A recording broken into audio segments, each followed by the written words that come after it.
What's up? What's up? It's the Arthur Moats Experience with Deke. I'm Arthur Moats, and that's my main man, Deke. What's the word? Life is the word. Life is the word. You got game day tomorrow, bro. Yeah. It happened really fast. I felt like we just got done with the game. So it's like, bop, quick turnaround. You know how that is.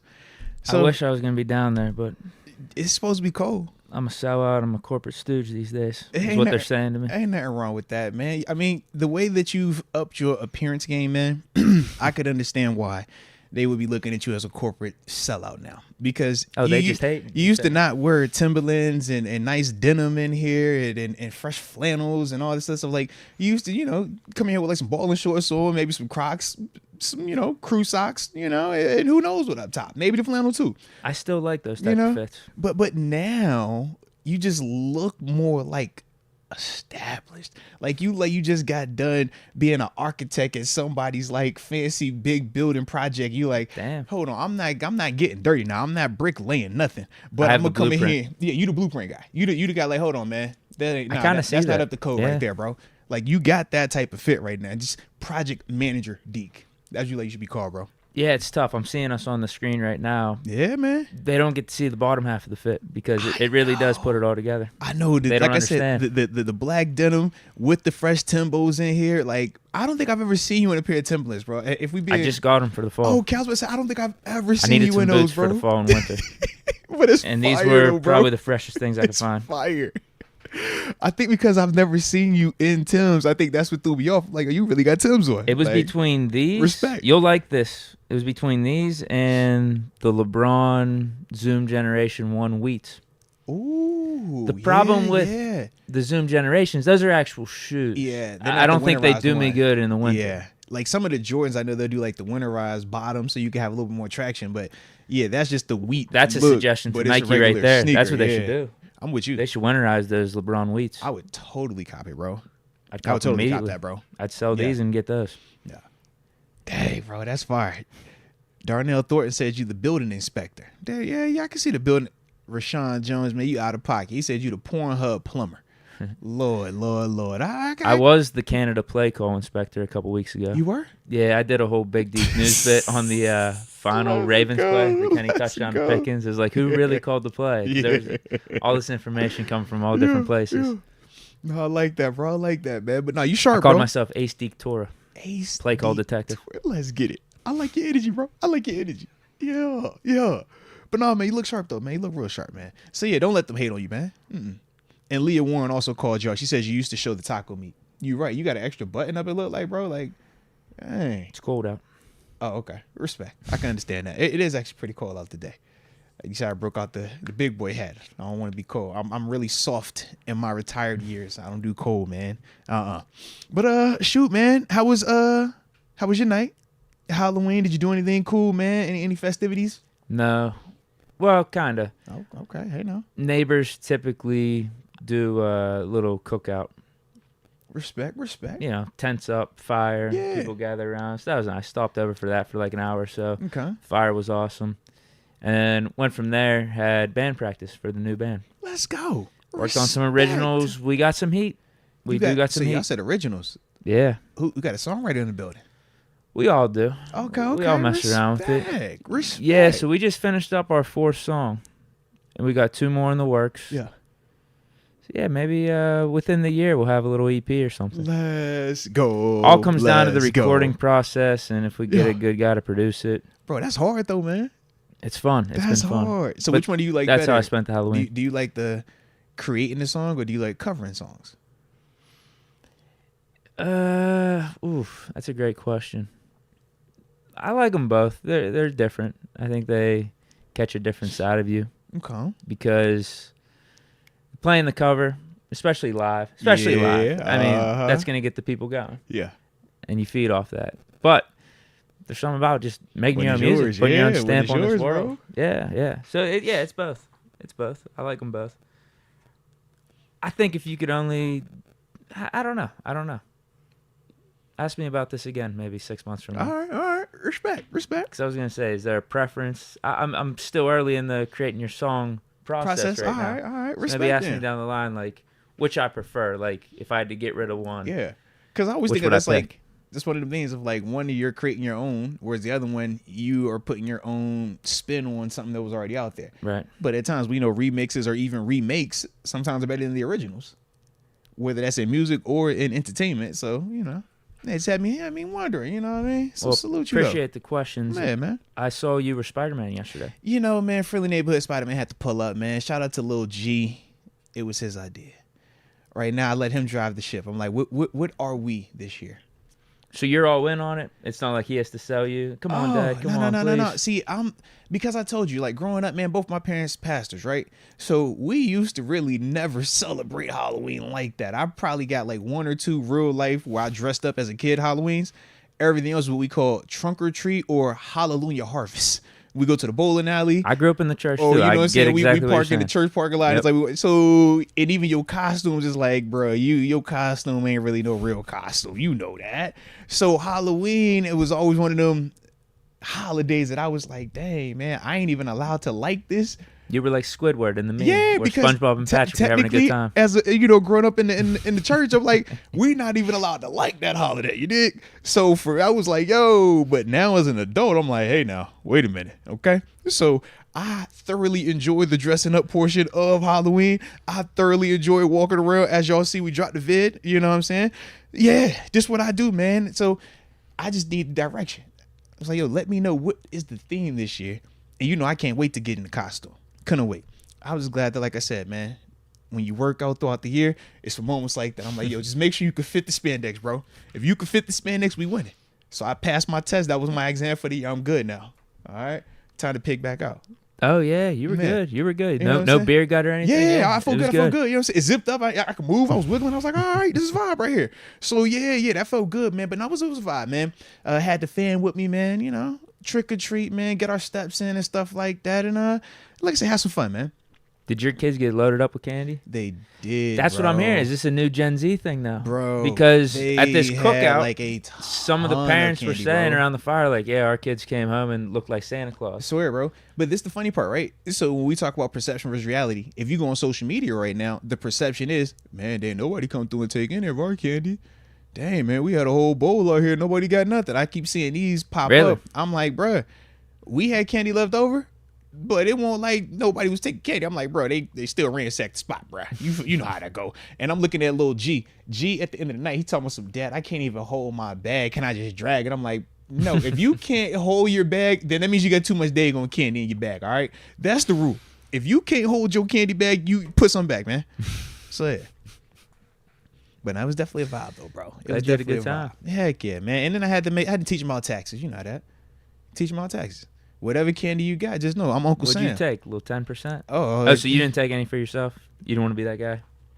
I did it for the taxes. It's for the you know what I mean? I had the tax, but it was a teaching lesson. So yes, I took 20% actually, because I said y'all in a different tax bracket. All right, I want to teach them about tax bracket. I'm like, you don't get taxed, but everybody else gets taxed. Because you got so much candy. Yeah, once they got too much candy. You crossed over to the next bracket. So you're going to learn about this, all right? So I taught them about taxes. It's like you got X amount of candy, so then I need 20%. So I was taking Milky Ways, Kit Kats, extra Airheads, Sour Patch. Little G was like, Dad, I really like that sweet tart. I said, this Uncle Sam, this how he treats you right here. I really wanted that extra couple grand. Nope, Uncle Sam took it. So I had to teach him a lesson, bro. They'll let me for it later on. They won't teach you that in school. Come on, man. They'll respect me for that later on. They'll appreciate it. So, yeah, man, it was a vibe, though, bro. It was definitely a vibe. And then, as I was enjoying said candy, I saw that people got fired while they was trick-or-treating. Fired? Yeah, in terms of... McDaniels. McDaniel and the GM. They fired them both. And I think the OC. And the OC, you're right. I said, yo. Well, you know what people are questioning now. I'm waiting. Bring over McDaniels. Why we do this all the time? Why we do this? Are you for real?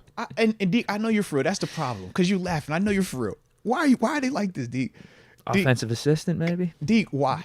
What doesn't even have to be the OC? Why, Deke? Why? Did we offensive advisor? Just watch him fail again? Well, that's what I questioned today. And you tell me if I'm wrong for thinking this way. Has McDaniels only been good when he has Tom Brady? Oh, you don't say. So it's personnel related. Okay. Wait. He had Mac Jones in Mac Jones' rookie year, and they made the playoffs. How did you view Mac Jones though?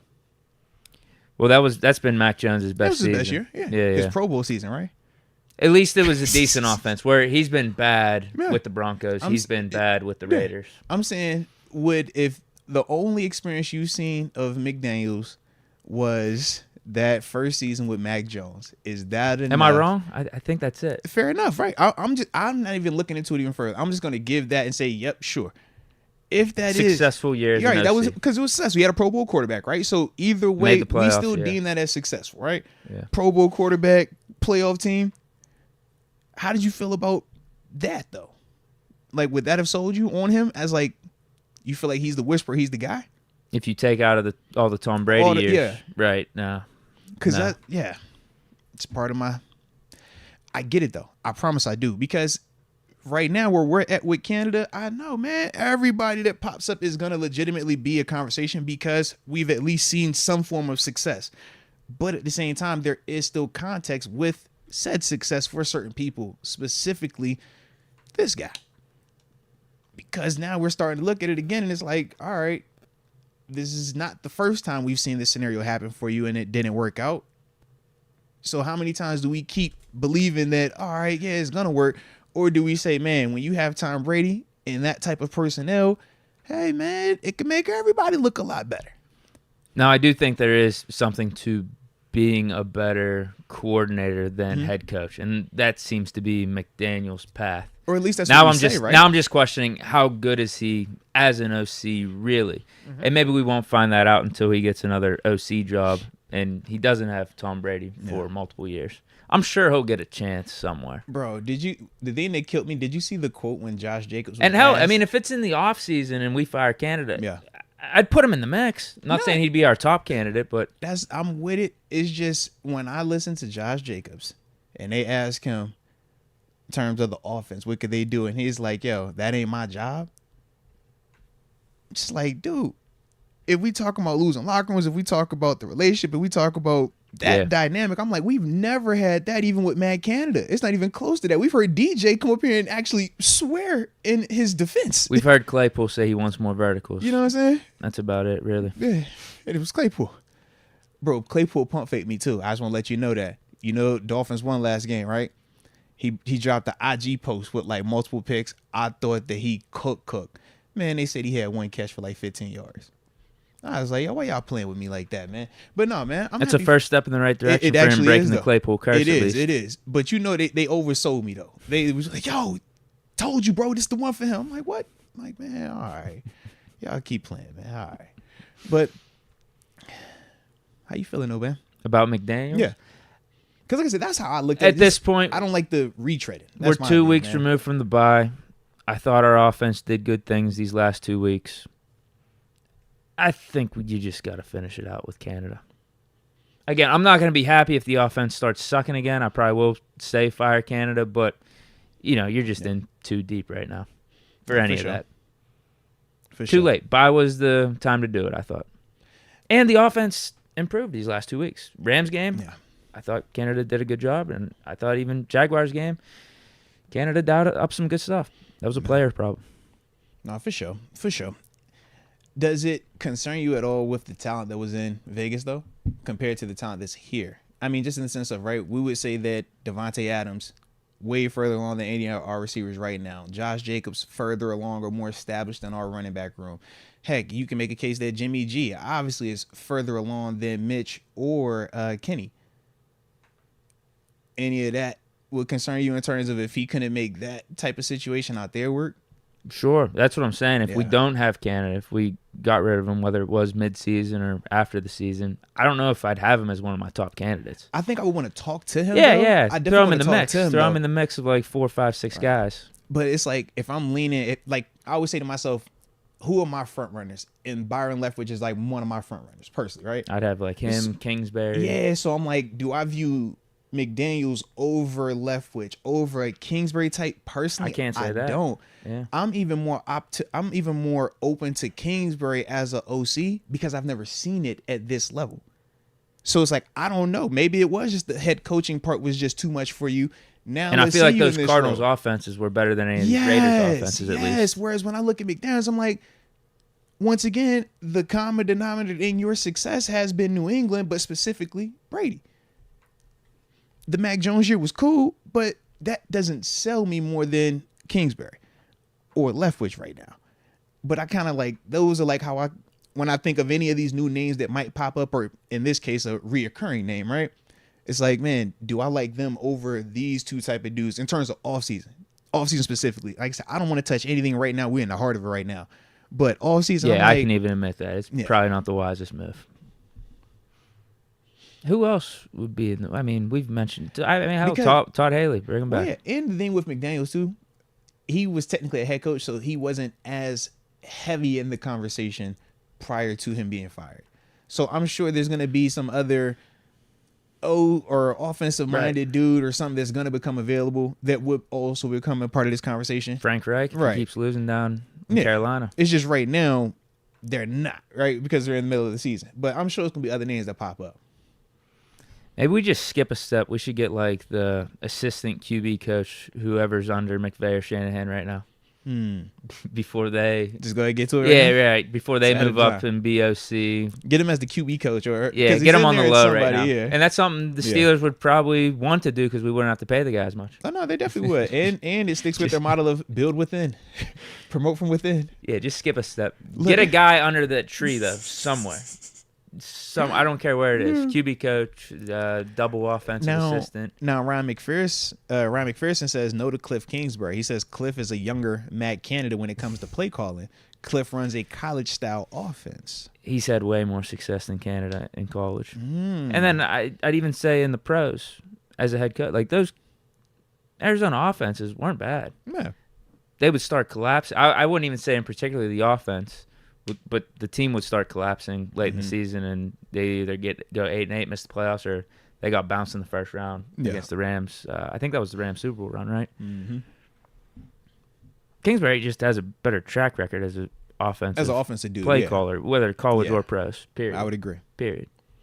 But McDaniels has the big clout because of the whole what he did in Brady or what he did in New England. Well, he was comparing Kingsbury to Canada, right? Oh, good call. Yeah. Good call. Yeah, good talk. Yeah, he was. He definitely was. So, yeah. Yeah, I guess you would say McDaniels has a better track record than Canada, too. Yeah. Even though it was with Brady. I mean, it still the Mac counts. Jones year was more productive than what we've seen from Canada. Dude was able to be a head coach in multiple stops. Yeah. You know, Canada, the highest he's been is offensive coordinator here. Yeah. And it hasn't been pretty for the most part. Hasn't. Yeah, I'm with you on that, man. Absolutely. But yeah, I think this is more of an off-season thing. And dare I say, if we can really get this thing together and get things clicking within this month, the offense might not be that bad. We about to find out, The offense might not be that bad in December, January. You know, this the get right game right here, man. Uh-oh. Yeah. Hey now. These next two. Whew, hey now. All right. Well, we do got plenty that we got to discuss today, and unfortunately, Deke, we do got to stop at 6:30. Because it's date night, Deke. Nice. Man, we ain't had no date night in a minute, man. It's been some busy going on, you dig? But now we got date night today, Deke, so I can't be late for said date night, all right?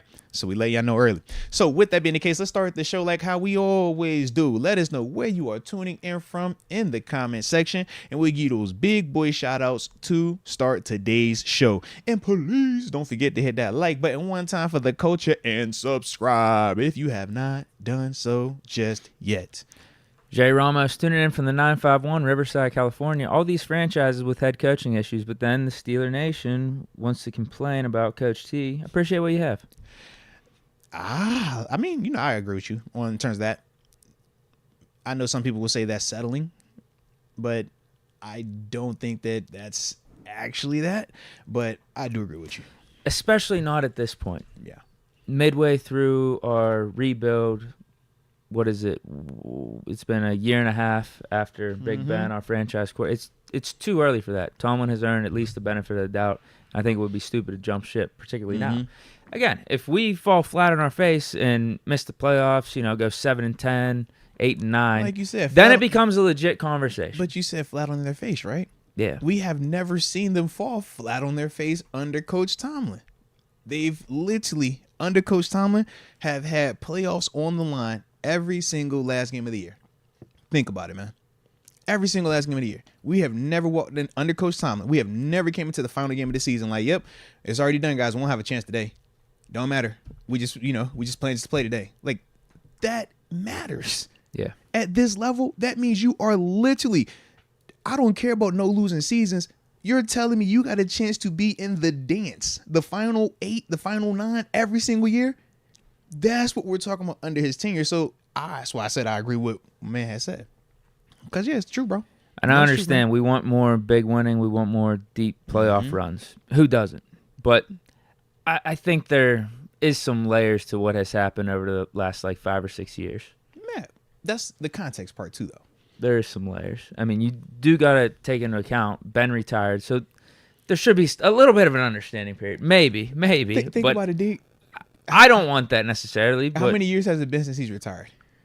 A year and a half. Think about that, bro. A year and a half removed from a future first we ballot went Hall of 9-8 last year. We almost made the playoffs. Bro, we're sitting at 4-3 right now. We should have made the playoffs last year. A year removed. Yeah, that's why I was impressed. I was impressed with last year. I was. That's why I was so high on this year. Yeah, I'm like, yo, it gets kind of crazy at times. When you actually talk it out like that, it does. Just like, yo, what are we doing? And then, in Ben's later years, those last 3 or 4, one of them he literally missed the whole season with elbow surgery. Mm-hmm. Now, we could go back to the Jaguars playoff loss. Once again, that's a playoff loss. Not a fan of how that one turned out. I think that was my biggest one where I was like, Tomlin, come on, bro. I'm with you. We got to be better prepared for that. Mm-hmm. Then the next season, so we go 9-6-1. I thought that team was phenomenal. Yeah. But Boswell missed all those field goals. Mm-hmm. James Conner and Grimble were fumbling the ball over the place. I don't think that's a Tomlin thing necessarily. Mm-hmm. Just hold on to the ball. We make the play. Do the literal simple stuff that you need to do on the football field. We make the play. We beat New England Patriots that year. Patriots won the Super Bowl. Yeah. We beat the Saints team. Not technically, but the refs helped the Saints beat us. Yeah. And that team went, deep into the NFC Championship. That was a really solid team. After that, Ben gets the elbow surgery. Ben comes back. We go, the 11-0 and all that stuff. Unfortunately, we lose to the Browns. Get into the playoffs again. Ben's last year. I thought that was a broken team. Yeah. That defense was pretty broken. But yeah, now Ben retired, and this is the whole rebuild, and I think we're on our way. Right, we are. But like you said, it's not even a full 2 years.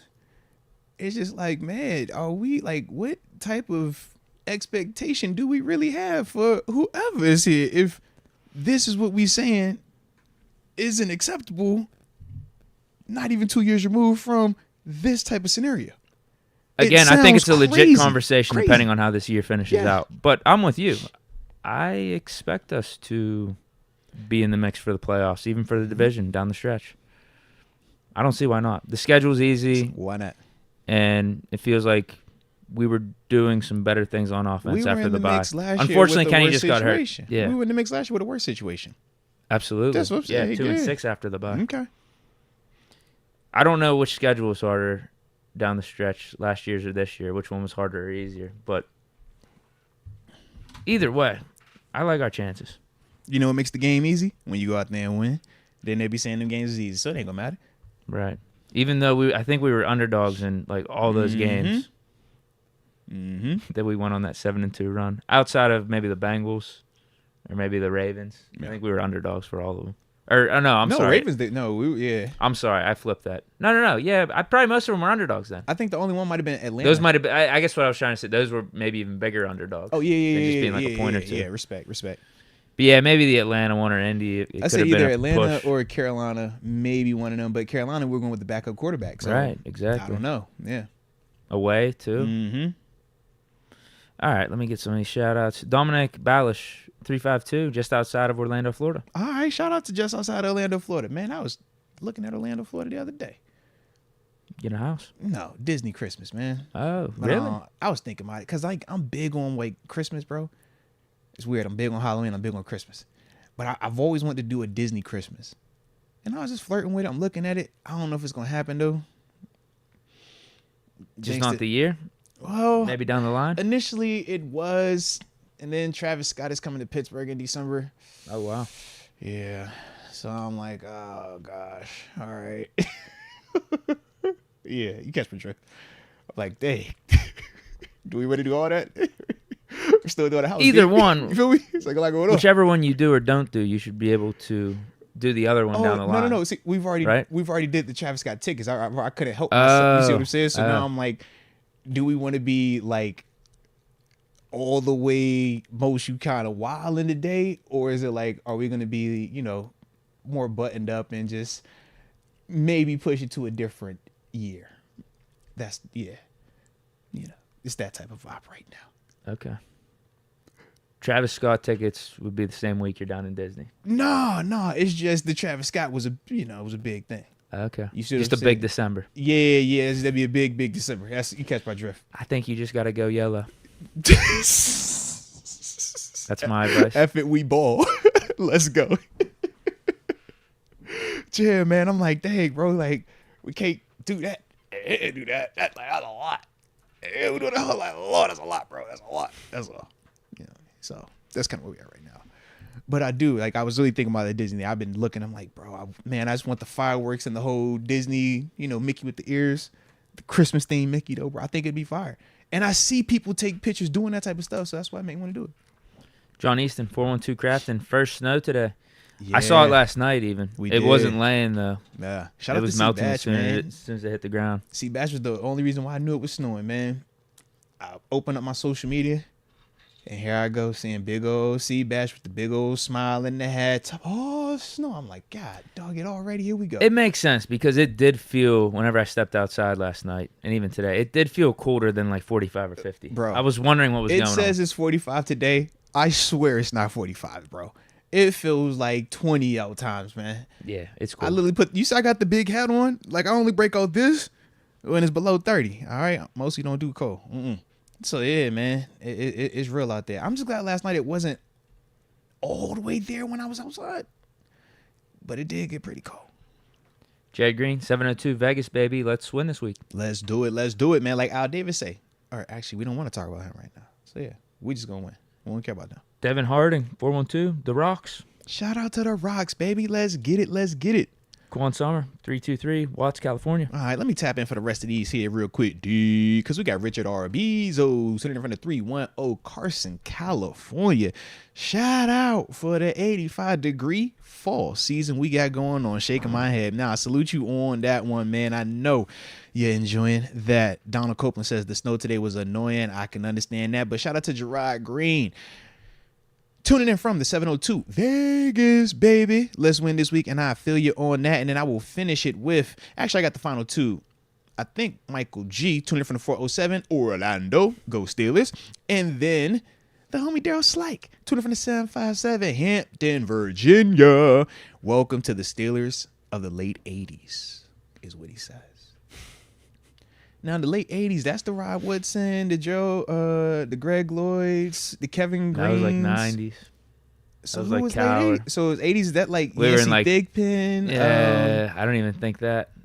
Maybe he might have caught on as a rookie, but it was like no man's land. Is that apparently. like the Craig Wolfley? I think so, yeah. That time. Oh, okay. Because I remember, it got like, it was like the Super Bowl group, the mid-90s group, I feel like. But yeah, it was definitely a little window. Good call. Yeah, late 80s. That was good call.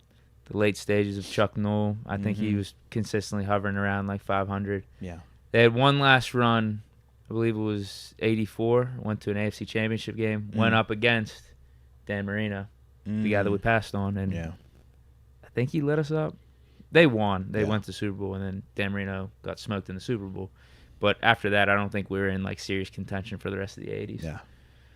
Nah, respect on that. I don't know who the quarterbacks were. I know Bubby Brister's brought up a lot. Was it Bubby Brister, Mark Malone? Some other guys that are forgettable for sure. Nah, respect. Okay. Supers? Yeah, so this is the plan. Let's do supers to 440. Hit strengths and weaknesses. Because we got the call with TGFI. And then after that, man, we spin the block. Get back on with the supers. Yeah. It might be better if you read these. It might be funnier. Oh, Lord. Hey, yo, I just looked at the first one. Y'all. Why you being here all the time, bro? Shout out to Deke's baby mama. Deke's baby mama has, ever since she stopped by the facility and really let us know that she was here, she been popping up in the chat like, we appreciate you, Deke's baby mama, from the heart. But Deke's baby mama also took an exception to Deke's attire today. She says, why you dressed like that? I ain't coming over tonight. Now, what's that about, Deke? You not expecting company from your lady? Y'all are still together, right? Or she just like, y'all say, because we actually never got clarification on if y'all together or if she just, y'all separate, y'all co-parenting. No comment. No comment. All right, respect. Now, Deke's baby mama also follows up and says, Deke only loyal to his QBs. Deke, you for the streets, bro? Not Mitch. Deke, I know you're not for the streets, bro. Holy, wait a minute. Not Mitch or Mason. Deke. What? Your loyalty game is a little questionable. Not only is it questionable, I'm looking at Deke's side chick just pull up in this here chat, Deke. Deke, your side chick is here. Now, her avatar looks very different than Deke's baby mama, okay? Your baby mama has a little bit more melanin in her system. Where's this? Whereas your side chick, she's a little bit more of the lighter hue. All right, respect. I see your diversity, though. I respect that. And Deke's side chick says, Deke, can you send me another Benjamin Johnny? Or can you send me another Benjamin? Johnny took all my money like a pirate. So your side chick needs some paper. And your baby mama a little upset about you not being faithful. Dang, I didn't even see your baby mama pull back up. She say, you about to be giving me 40% of your income. Oh, she about to put you on them papers, Deke. Your baby mama said she can put you on the papers. 40% is a lot, bro. That's a lot. It's insane. Mm-hmm. But she digging you, bro. She definitely digging the outfit, but she's letting you know, you keep playing with the side chick, bro, you giving her 40, but your side chick says she needs some money. Because whoever Johnny is, he kind of took some of that money off of her. Yeah, that's not my kid. You got a lot going on in your little love circle, bro. Is it a circle, triangle, square? What you got, bro? Got a lot going on. I got nothing. That's a lot going on, bro. I got no comment. I know you a man for the streets. I just didn't know you was that far in the streets with it, Deke. Like, you really outside. You got the BM and the side chick. And yes, they said the side chick is Amber Heard. I thought that was Amber. The picture a little zoomed out on Amber. It's a little more zoomed in on Glow. So I could tell Deke's baby mama very easily. But now that y'all tell me that's Amber Heard, of course. And now Johnny Depp. That's why she needs more money from you, because she lost in court. I remember now. Jeez Louise. These people are clever in the show. Yo, they are undefeated, bro. Holy smokes. I'm like, yo, how did we get this is deep. This is deep, bro. It's layers to your situation here, bro. It's layers to your situation. Moving on. Do you want to speak for yourself? How you feel about this day, man? I got nothing to say. You sure? Yeah, I got nothing. All right. Because, man, it's getting real right now, bro. Just incredible effort from the chat. I can't I need to give a salute. No, seriously, we can't even make this up, though. That's the funny part. Like, Deke's baby mama is really in here, and that's definitely Deke's side chick. That makes it, bro. Yo, who thinks of this stuff? I love it, though. Come on, yeah. Kenny needs to prove why he's better than Levis. I expect that to take place. No, without a doubt. I expect that to happen. Without a doubt. I'm super excited about that. How about this stat? I don't know if it's specifically a Titans thing or if it's a rookie in his debut thing, but the other quarterback that threw for 4 touchdowns in his first start, Marcus Mariota. Serious? Yeah. That so, like, let's not get all caught up with Levis's 4 touchdowns here. Like, that was kind of weird. Give me a break. Yeah, that was Marcus weird, Mariota's man. out of the league. Is he out of the league? No, he's on is it the Eagles? It's like their backup. No, he's one of them places. He obviously never turned out to be a franchise quarterback. Yeah. Let's put it that way. Nah. So let's not get too carried away with Levis's 4 touchdowns. Cool. These guys are running wide open past Atlanta's secondary. Maybe Atlanta just sucks and their defense sucks. That's my takeaway. Respect. And we'll see this week. We'll see. Respect. I mean, shoot, speaking of Levis, though, man, it was a cool first game. It's definitely context into, like, the situation. 2 or 3 of his receivers, like, they're running wide open. Yeah. They're running definitely absolutely wide open. context into it, man. Definitely. Okay, you already read the Deke's baby mama one? And your side chick. Yo, that's really Amber. Bro, why y'all zoom out on Amber? How was I supposed to see that was him, bro? The zoom while pitching, bro. They trying to do a side chick, but because the side chick, that's probably why they zoomed out. They didn't want to make the block too high. I get it. Tito Good Vibes gifted a Mets membership to Adonis Meets Christ. Shout out to Tito Good Vibes being an absolute rock star at life. And Adonis Meets Christ. Welcome to the upper room. Yes, indeed. Yes, indeed. Amin Shtabi. Shout out to both of you. I'd like to know what your expectations are. I see a 9-8 missing the playoffs or a first-round exit. Kenny gets fired in the offseason. Tomlin and Kenny get one more year. Man, I like the optimism. I hear you, baby. To me, man, still think they're going to be a 10-win team, flirting right in that area, playoff contender in terms of getting into the dance. Once you get in, man, we'll see. I don't expect them to make a far run, but I don't think they're designed to make a far run right now. I think they're designed right now to continue to build up the experience for a year or two from now to make that legitimate run, me personally. But yeah, that's how I look at it though. And I think if they do make the playoffs and have a first round exit, I think that's a great year for this particular team. Absolutely. Yeah, I think we'll be fine. If that happens, yeah, that's probably what takes place.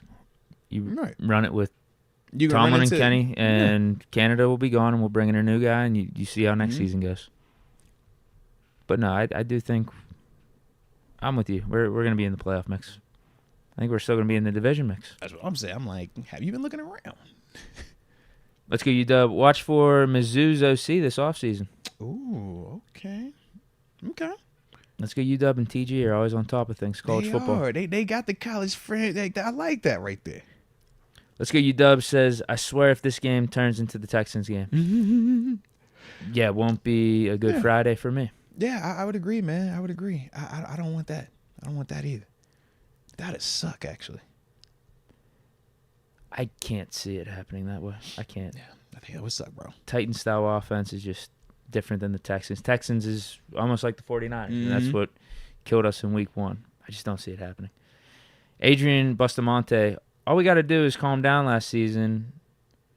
Last season was way worse, and we turned it around. Kenny will hit a groove, and we'll finish 12-5. # here we go. I mean, we did kind of bring that up, right? When we said literally last year we were in a way worse situation than where we are currently sitting right now, whether we talking overall record, whether we're talking the confidence in our personnel. Heck, if we even talking about knowing our personnel, we know a lot more about Kenny right now than we did a year ago when we were sitting at, was it 2-6 like we talked about coming out that bye, man. Way more, man, and we feel way more confident because of that, man. Absolutely. We do, at least. That's because we know ball. Or you know ball, and I know you. So that makes I know ball. Boom. Right. Straight like that. Let's go, UW. Where do you draw the line between execution being on the players versus the coaches? In my opinion, it's the coach's job to see players aren't executing and correct it. Is it not? Yes, but who corrects it? You still got to go out there and execute it, right? So, for example, basically what you're saying is this, right? The DeMonte KZ, JPJ, right? I know JPJ said it was, man, everybody on the field was playing cover 2, okay? So for a coach, I look at that and I say, man, we lacked execution. Why do we lack execution? Because y'all weren't on the same page.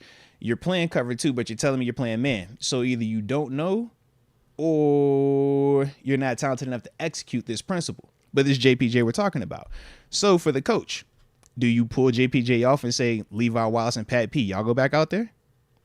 Because that's, some of the options, right? Or you pull them on and say, hey, Pierre, you go out there now. You can play the whole time.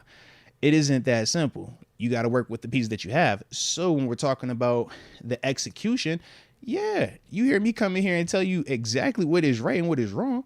Because in terms of the right and wrong part, X and O's part, that's the simple part. The execution, though, you can only work with what you have. So how many times we've come in here and we say, man, why don't you throw it down the middle of the field?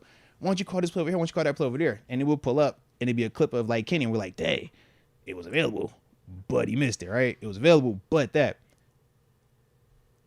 What are your alternatives? Do you pull that player every single time he's not doing it to the standard? Or do you look and say, man, some of this stuff is situational. Some of this stuff is case by case. You got to take the latter approach from my personal experiences, man. So that's the reality of it. So for the coach, yeah, they identify all of it. They have meetings every single day about this type of stuff, but you can still only work with what you work with. And that's the part when we're talking in season where the coaches are handcuffed to an extent. And that's why you hear me say all the time, it's 70% on them players, 30% on them coaches. They can put you in position. Cool. You still got to execute. Talked about that on numerous times, and it's like, it doesn't matter who it is. That's always going to be the same song and dance. If the execution isn't there, it doesn't matter who's coaching. But not every player are you just pulling out every time they make a mistake either, because he gets paid too much. This is the first rounder. That guy we picked up in free agency, and this guy we don't have no backup for. So when you're talking about in season, it's not as cut and dry as we would like to make it. Yeah, to me, how do you coach up Deontay dropping the ball? Just catch the ball. Right. Kenny missing a pass. Like, just don't miss the pass next time. But now, I guess maybe it could be a little bit different for, like you said, a secondary thing, you know, knowing your assignment, certain things with your hips and stuff, like whatever you're watching out there. But sometimes it's just, bro, you got to catch the ball. O-line, maybe you could coach up technique a little bit better, like even mid-game. Yeah. But quarter, like, because the shit that I was seeing last game was Kenny missing some stuff, Deontay dropping the ball. Yeah. That was the main stuff on offense, at least. Mm-hmm. So for that, it's just like make the throw and make the catch. And then the protection part, when we literally watched Josh Allen beat Mason Cole. It's like Josh Allen wasn't a free rusher. He just beat the guy. He just beat him. Those things, when we talk execution versus coaching, I'm like, what do you want that coach to do? Come out there and block it for him? Because if he was going to do that, they wouldn't have had him do his employed. The coach would be, getting paid player salary. That's why if you look at the structure of money, that also tells you who's more important. Them coaches don't get paid nowhere near what these players be getting paid, baby, because we matter more in terms of results and in terms of the outcome. And like I said, that is this level. That is this business, man. Ryan McPherson. Moats, go to the TS concert? Travis Scott. Okay, I thought it was Taylor Swift for a second. I was at the one in Phoenix. Yeah, he was hyping it up a couple podcasts ago. I may go out to the Pittsburgh one for the Thursday night game to see Travis. Yeah, because he's on Friday. Yeah, it's the New England for the Patriots. Yeah, we play New England, and then the concert's that Friday. Okay. Yeah. Oh, the concert's after. Okay. Mm-hmm. It was Beyond Lit. Yeah. Fiend. Let's go. It's lit. I can't wait, bro. I can't wait. All right, so look, what we'll do is this. Let's pause. Okay.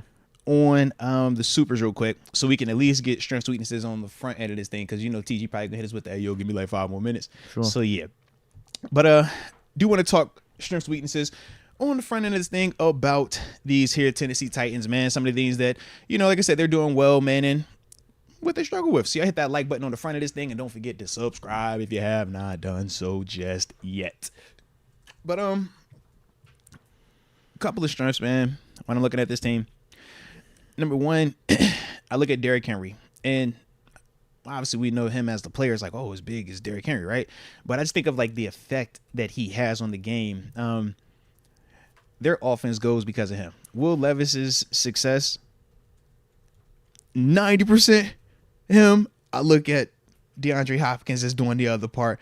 But no, in all seriousness though, man, Levis did do some stuff. But to me, Derrick Henry is what makes it work. And why is that? Because you want to have, when you got a DeAndre Hopkins type out there, you want to typically have an extra help over there, right? Safety on top, man. Stand this too high show. We talk about why scoring in the league is down, right? Teams are saying we'll play too high shows and make you do underneath stuff. Problem is, versus the Titans, you can't do that because Derrick Henry, he runs the ball too well still at this stage versus nickel or dime package personnel groupings. So with that, it forces you at times to play certain coverages. And last week for the Falcons, part of why they struggled, they kept bringing that extra defender down into the box, leaving dudes isolated on the outside. Yeah. D-Hop caught the first bomb, and literally it's one-on-one Terrell. Now, I personally feel like A.J. Terrell kind of let up at the end. He was trying to get a flag. But he was. And I'm like, because that throw was late. It's inside. It hung. That should have been picked. But the problem is, Terrell, whether he was trying to sell the flag or if he just quit on the play, you ultimately allow him to get back to your leverage side, catch a nice touchdown, and ultimately walk into the end zone. But that is predicated because of Derrick Henry. You're not going to have two safeties back there because you can't consistently stop the run versus him. So that's the Derrick Henry effect. And then obviously, if you miss a tackle versus him, he taking it 90. Next part, Jeffrey Simmons. They pass rush as a whole is not crazy. It's nothing scary. Jeffrey Simmons, though, we know they've been talking about putting him in front of Cam Hayward now for the past 4-5 years, it seems like. Every time they talk D linemen, every time they talk interior D tackles, they say, oh, man, Jeffrey Simmons, he's up there with Aaron Donald. He's the next guy up. He's playing extremely well, man. I ain't gonna lie to you. He is the one that we got to have our antennas up for at the front. And obviously he gets the matchup of our interior offensive line, which hasn't been the best right now. Run game and pass game. We did all right against Aaron Donald. We definitely did. Whenever we key in on a guy on that interior, we've been doing all right. Yeah, so some of these edge rushers we're struggling with. Which is kind of crazy. They're moving them all around the place, having them sometimes rush on the inside. I think confusing our guys. Yeah. But nah, Jeffrey Simmons is definitely one of them dudes, though, that we're going to have to be worried about. And to piggyback on what you just brought up in terms of some of, what we struggle with at times is the movement. Even when they're not just 4-man rushing with Jeffrey Simmons, they're using their blitz packages, and that's when you have to worry about what you just bringing up too in terms of them crossing and stuff like that, and our offense line getting confused, which unfortunately has happened a little bit too frequently this year, man. After that, man, you got D-Hop, though. D-Hop is just being super quarterback friendly. The bomb he caught, super quarterback friendly, essentially big boy AJ Terrell. Terrell's in position. He literally just like, yo, get out my way. And like I said, big boys him. And I think that might be why Terrell tried to sell it. But it's like, bro, you either going to make the play or you going to hope for this call. Go make the play, bro. Even the slant pass that he caught for the touchdown, if you're being real, man, the ball's behind. But shout out D-Hop, man. Strong hands. Goes grab that thing. Beautiful. That's D-Hop. Him playing like that, you got to respect it. You can't treat it like it's Odell. You got to actually be like, all right, man, you just scored 3 touchdowns on 4 catches. Yeah. It's like, all right, you look real. And then I think like the last thing for me, man, is just their identity as a whole, right? They look like Vrabel. That gutter, physical, we going to do all the little stuff to get up out this stadium type vibe. Like, not in a disrespectful way, like in a good way. But like I said, for me, man, those are things that I look at just my perspective of, I think these are strengths they have right now, man. Absolutely. I would put Derrick Henry on my list as well. He's damn good. Not what he was maybe 2-3 years ago, but he's still Derrick Henry. Like, he's still probably going to get, 1,200-1,300 yards, a big part of this Titans offense. And the weird thing about it to me, though, is I respect him. I have him on this list as one of their strengths, but I'm not fearing him because the 2 times we've went up against him, we've done a really good job. I don't think he's the type of running back we struggle with. It's more of the Travis Etienne that we witnessed last week. It's more of the Christian McCaffrey that we saw in week 1. Dudes that can get in space, have a little bit of that speed. They can also catch out the backfield. Because I even look back on that Etienne game. He didn't start really doing much on the ground until the second half. It was consistently what he was doing in the screen and passing game that was killing us. And we know that's not Derrick Henry's claim to fame. Stop him, though, because he is. He is the guy that this Tennessee Titans offense runs through. Stop him, and then you got a really good chance. So that's the first thing, first strength. You mentioned DeAndre Hopkins. Yeah, he's good. He's basically all they have at receiver, to be honest. Yeah. So stop him. Stop him and Derrick Henry. We got this thing locked up. Our defense is going to look phenomenal. Yeah. Because after Hopkins, they got Treylon Burks, who they still haven't been able to figure out after they drafted him in the first round. Nick Westbrook, whatever. I don't even know how to pronounce the second part of his last name. He's only got like 200 yards this year. And then, if you just look at the stat lines from last week, because here's the problem with this Tennessee team right now and trying to break it all down is we're going to be going up against Levis, and Levis's only game was last week. So how do you really judge the Titans offense as a whole or know what you're going to be expecting in this game when you're looking on past stuff with Tannehill? Even they had Willison for a couple of those games in the past. Even last game he did a couple of them gadget plays. Yeah. So just based off last week's game, Levis's first start, it was literally only DeAndre Hopkins. And like you said, it was only on 4 catches. 4 big catches where he's either running wide open or it's the whole A.J. Terrell thing where he lets up on it. Outside of that, these other receivers aren't doing anything. Yeah. Treylon Burks, that was his first game back. He was a goose egg. I think there was only 20 yards max for the second leading receiver on their team. So, yeah, it's DeAndre Hopkins and Derrick Henry. Those are the only two guys that scare me on their offense. Got to stop the run. Absolutely, though. And then I'm with you for my third one. I'm just going to say Mike Vrabel. I think he's a good coach. He's Tomlin-esque. He's Jim Harbaugh-esque. Yeah. In that, your team could have injuries. Your team could not be as talented at times as opposing teams. He's just going to get you ready. He'll get you ready. Games are going to be close for the most part. And when it's all said and done, the last 2-3 weeks of the season, Titans will somehow be in the mix for the playoffs. Not saying that they're going to make it in or anything, but they'll have some record around 500. That's just what Mike Vrabel does. Yeah, I would agree. I definitely would agree, man. So those are my three strengths. Respect. And I'm with you. You mentioned Simmons. I would say their D-line. Yeah. Their D-line has been... Because their defense is weird, bro. For the most part, has been stout in the running game, but then the last couple games, they've been able to give some stuff up. But, yeah, they have a stout D-line. They can get some pressure on the quarterback, and it starts with Jeffrey Simmons on the inside. But, Harold Landry's not bad either. I don't think their secondary is that good. Like said, but their defense... players. Like, Arden Key is a talented player, but, like, he's not going to make either one of us stay up at night like, yo, how are we going to block this dude? Yeah. No, I think their defense starts with up front. If they get the pressure, that's what's going to make their secondary look better. Almost like us. Yeah. But we just have better talent across the board on defense. That's it. Yeah. Yep, we're on the same page with it. Absolutely, man. Now transitioning, though, to some of their weaknesses, man. Some of the Titans' weaknesses. Number one, their offensive line's pass protection. I think that it can definitely be had. First off, I mean, my dog over there, Chris Hubb, man. Shout out to Hubbard, former Pittsburgh Steeler. Whether it's him or Nicholas Petit-Frere, I'm just like, I like it versus either one of them cats, man. They got Dillard on the other side. You know what I mean? Like, we're very familiar with that. It's like, yo, we like this matchup a lot in terms of the front from personal experience. Yeah, Levis got hit 11 times last week. Yeah. And let's be real, Atlanta's pass rush is nowhere near our pass rush. No, they don't have prime Bud Dupree anymore. Come on, bro. But I think he got a sack last week. Yeah, he had a sack, though. Yep. But that's my thing. I'm like, man, that offense line and the pass pro, that's the great equalizer, bro. That's the one for us this week, man. But that's the first thing that jumps off the page to me. The next thing, as a whole, their pass rush minus just Jeffrey Simmons, because like I said, he's the one-on-one guy. He's the guy that you got to fear the most.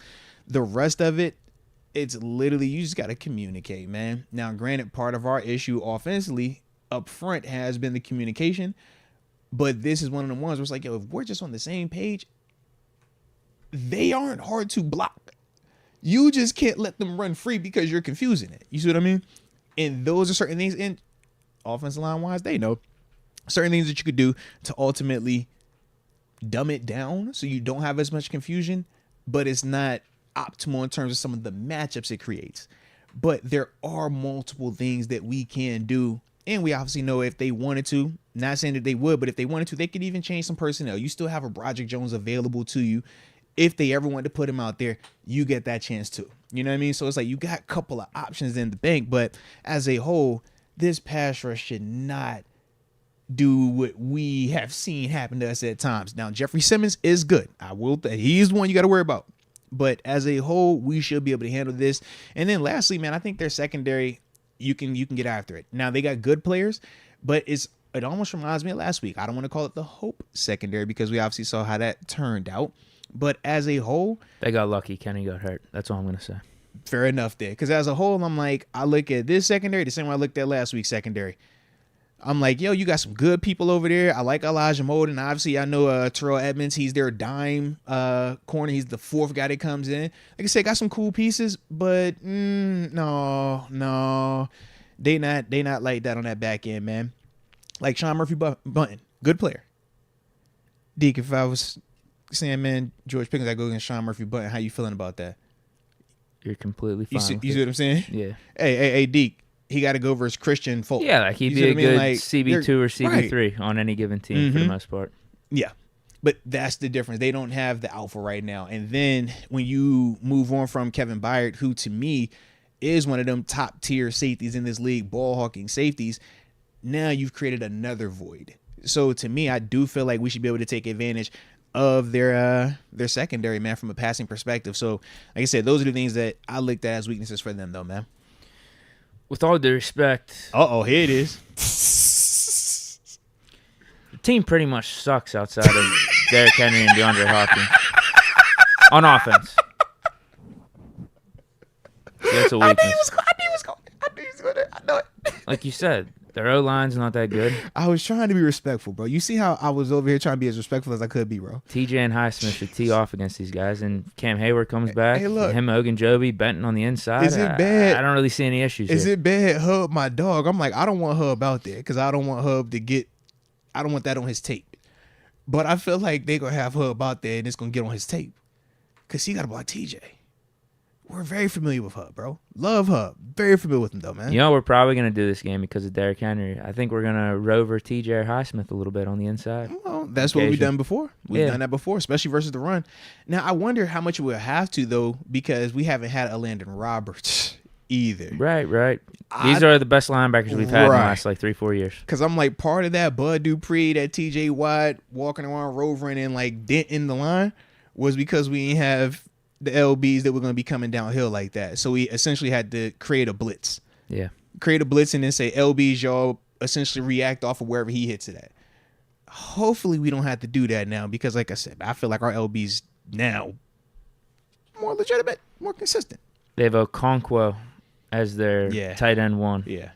Good player, but I already mentioned the receivers outside DeAndre Hopkins. Mm-hmm. Ed ain't it.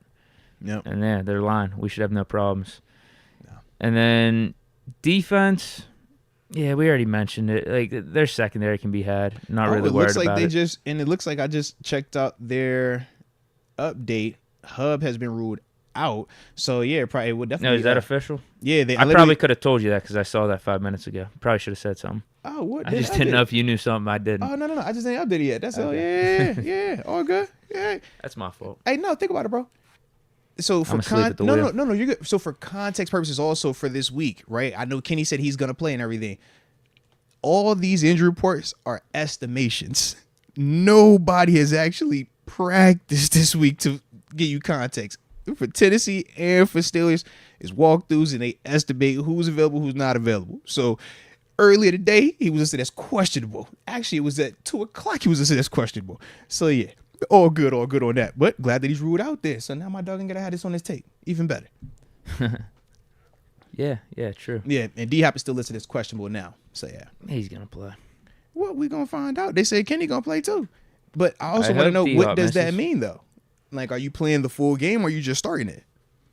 D-Hop?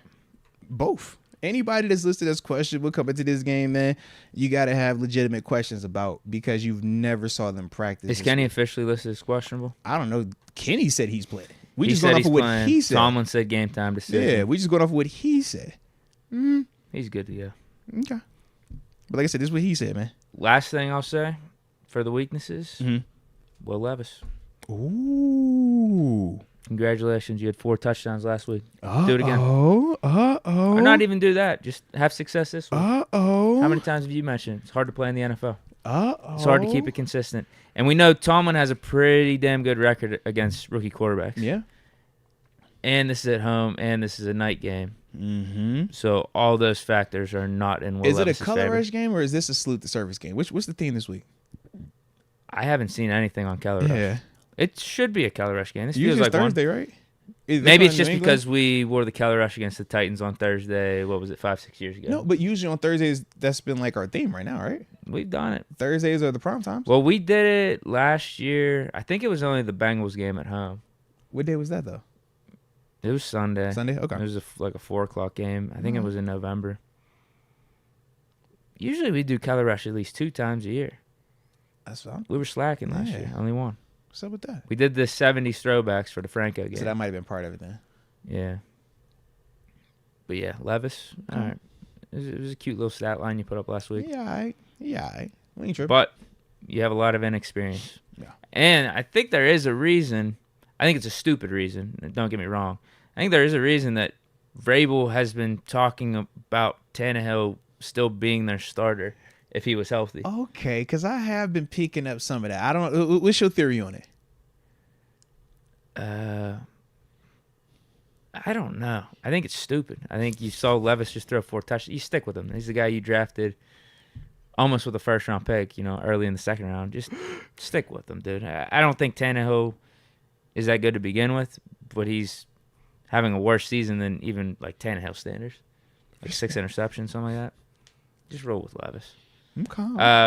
A theory could be is Vrabel, player in the league. Almost like Tom. I don't know if Tomlin's not a player, but the whole Tomlin theory of don't lose a job due to injury. Mm-hmm. Like we'll give some leeway to the vets coming back and when they get healthy. Is one game is one game worth more than what we've already seen throughout you being here? To me, yeah, in that situation, but probably not the variable.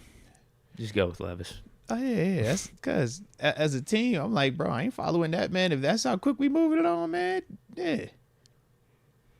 That's it for my weaknesses, though. I like it, man. Actually, bro, that was super efficient. And, of course, TG hit us with the can I get a couple more minutes, so even better. So we tap into some of these here supers while we wait on T Jizzle, man. But y'all hit that like button one more time for the culture. We seen them strengths, we seen them weaknesses. Don't forget to subscribe either. Gandhi Son. What? 07. Hey, now. First super chat. I love the context and perspective that this show brings to the table. Too many ledge jumpers in Steeler Nation. Trust the process. Hashtag sabotage 55. Hashtag Tomlin still sleeping on the couch. Hey, respect. Sabotage 55. Is he talking about you or Devin Bush? Hey, or Cole Holcomb? Or maybe it's Cole Holcomb, bro. It's got to be Sabotage Cole Holcomb, bro. You know that. That is funny, though. Or maybe he's saying this sabotage me because when I speak on context, I get in trouble. Remember, I forgot who was it called me out earlier this week for speaking on context? It was like a regular, too. Like one of our, like, main people. Yeah, they was like, I'm tired of Moshe always bringing up the context. You a Canada lover and all that other stuff. Yeah, man. But, yeah. He's still probably sleeping on. I don't know if he's sleeping on the couch. After seeing the video with Coach T's interaction with Deke's baby mama, I don't all the way think he was on the couch. The picture looked way worse, but seeing the actual live video, it was definitely uncle vibes. Yeah. TG's out here in the chat. It looks like he's ready to go. Just a couple minutes. If he could write some comments in the chat, why can't he pick up the phone? Hey, between TG in the chat, between your side piece and your main thing, bro, we got a lot going on, man. We got a lot going on. The chat is out of pocket, bro. What, like, and they got his Florida Memorial picture up here, too. Y'all are wildin', man. Y'all are fast, too. God, dog. Mike Hood, what's up, man? Some Deke. A couple minutes, chat.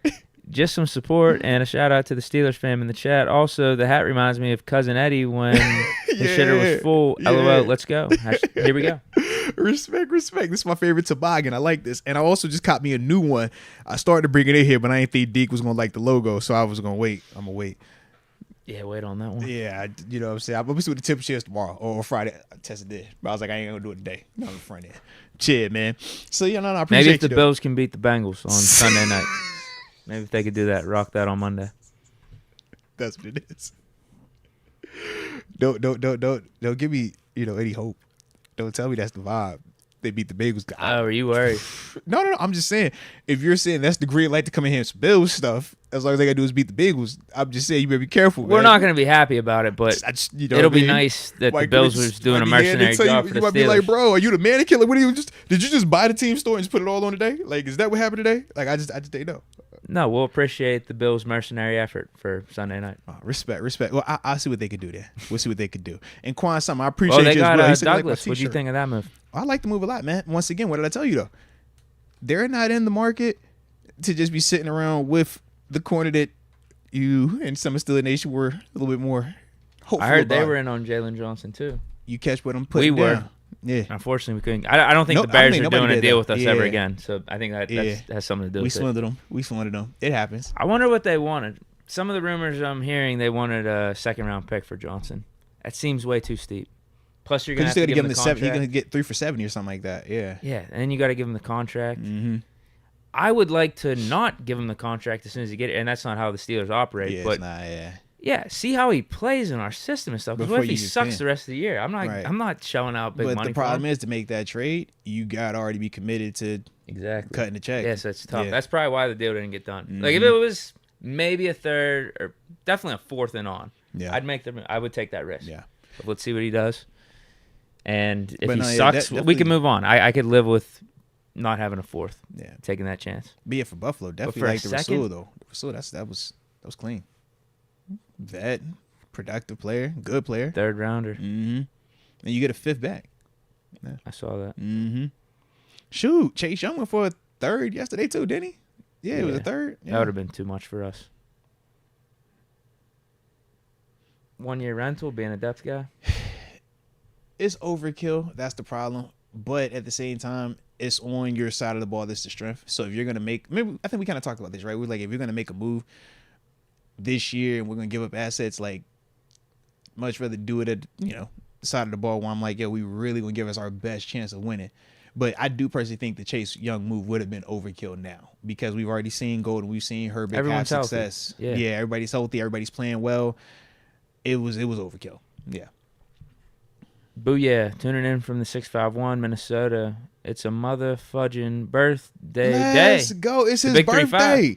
It's his birthday. Salute you. You 35? You like the big dog. You 35 like me. Then salute you, baby. Welcome to the 35 and up club, partner. Welcome. All right. It says #1 podcast. Hit the like button, y'all. And TG, what's up? Man, salute you one more time, Booyah. Let's get it. Yeah, y'all definitely hit that like button one time for Booyah's birthday, man. He 35 just like me. But I'm so happy you 35. Welcome. It's awesome.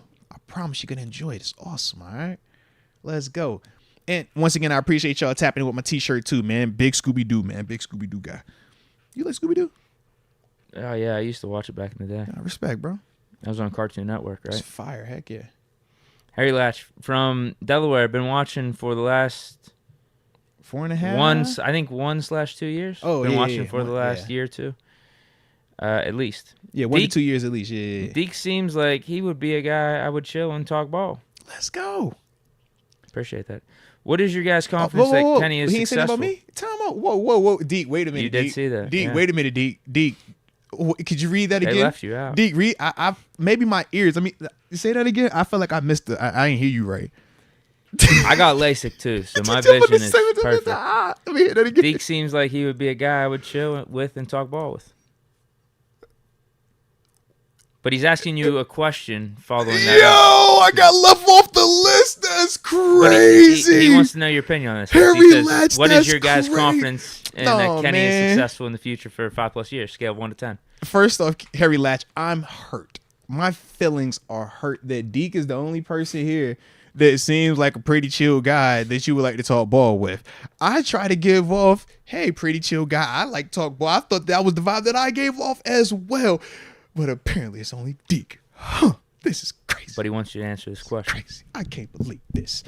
But anywho, in terms of my overall confidence that Kenny will be a successful or have a successful future in the next 5.5 years, 1 to 10, I will say, actually, no, I would say 7. Whoa. And the reason why I say 7 is this. What do you deem as successful? To me, if Kenny Pickett is borderline Pro Bowl, but at the same time, he has them turnovers down, like how we were talking about, and he's consistently in that 2-to-1 touchdown to interception ratio, which to me is a good quarterback in this league. I think that's successful. And then I think you have that chance that if you get in the postseason and you get hot, you can have a run.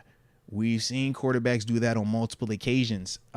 Almost to the extent, I don't want to call him Joe Flacco, but like almost in that type of vein where it's like, we knew Joe Flacco was a good quarterback, and we knew he could flirt with that elite. We saw him when he got hot postseason, he could take you and actually win the whole thing.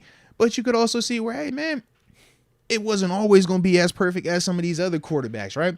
To me, that's what I think of for Kenny. I'm like, yo, if you get there, man, everything else is house money, baby. Everything else is house money. Before we start putting for me specifically, before I put a Hall of Fame expectation on Kenny, let me at least see that you can get there, because I think you can legitimately, and that's what I think. Like I said, if he's there, I'm like, yeah, that's successful. I think that was really successful. I'm liking what I'm hearing from you. I thought you won't go dig that because I said Joe Flacco. Kenny I ain't guy. know, man. I'm like, big Kenny guy. No, because the thing is like this. I'm like, I'm not about to sit here and say I think he's going to be a first ballot Hall of Famer because I don't think he's 7. Oh, we talked about it a couple podcasts ago. But I'm like, I think he's a good player. I think he has the chance to be really good. If Kenny had Joe Flacco's career for the Steelers, that's a success. You win a Super Bowl. Right. Like, That's a success. Yo, Flacco, Stafford, like all of that. I'm like, yo, you could do that. I don't see why you can't. I think you're more closer to Flacco than Stafford. But I'm like, both of these dudes are Super Bowl champs. Both of these dudes have had highly successful careers. Both of these dudes have led their team multiple times to the postseason legitimately as well. Right now, we're talking about a cat is he 19 games into his career now? 19? Yeah. That's all, man. It's super, super, super premature, man. To me, at least. But I do feel like we've seen enough little things where it's like, all right, now to get there, how do you get there? You got to be more consistent in the passing game, right? In terms of the routine throws. I'm not talking anything spectacular, just the routine stuff. You got to make that more consistently. Before we can talk about the big freaky plays, I need to know that you can consistently hit the crosser. You can consistently hit the whip route. You can consistently hit the slant. You can consistently hit the stop route. You can anticipate the deep in and out and deep out.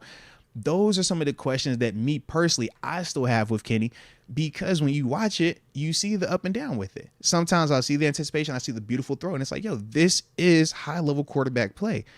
The youth part is what makes it turn around. It's like, yo, how do we miss this throw right here?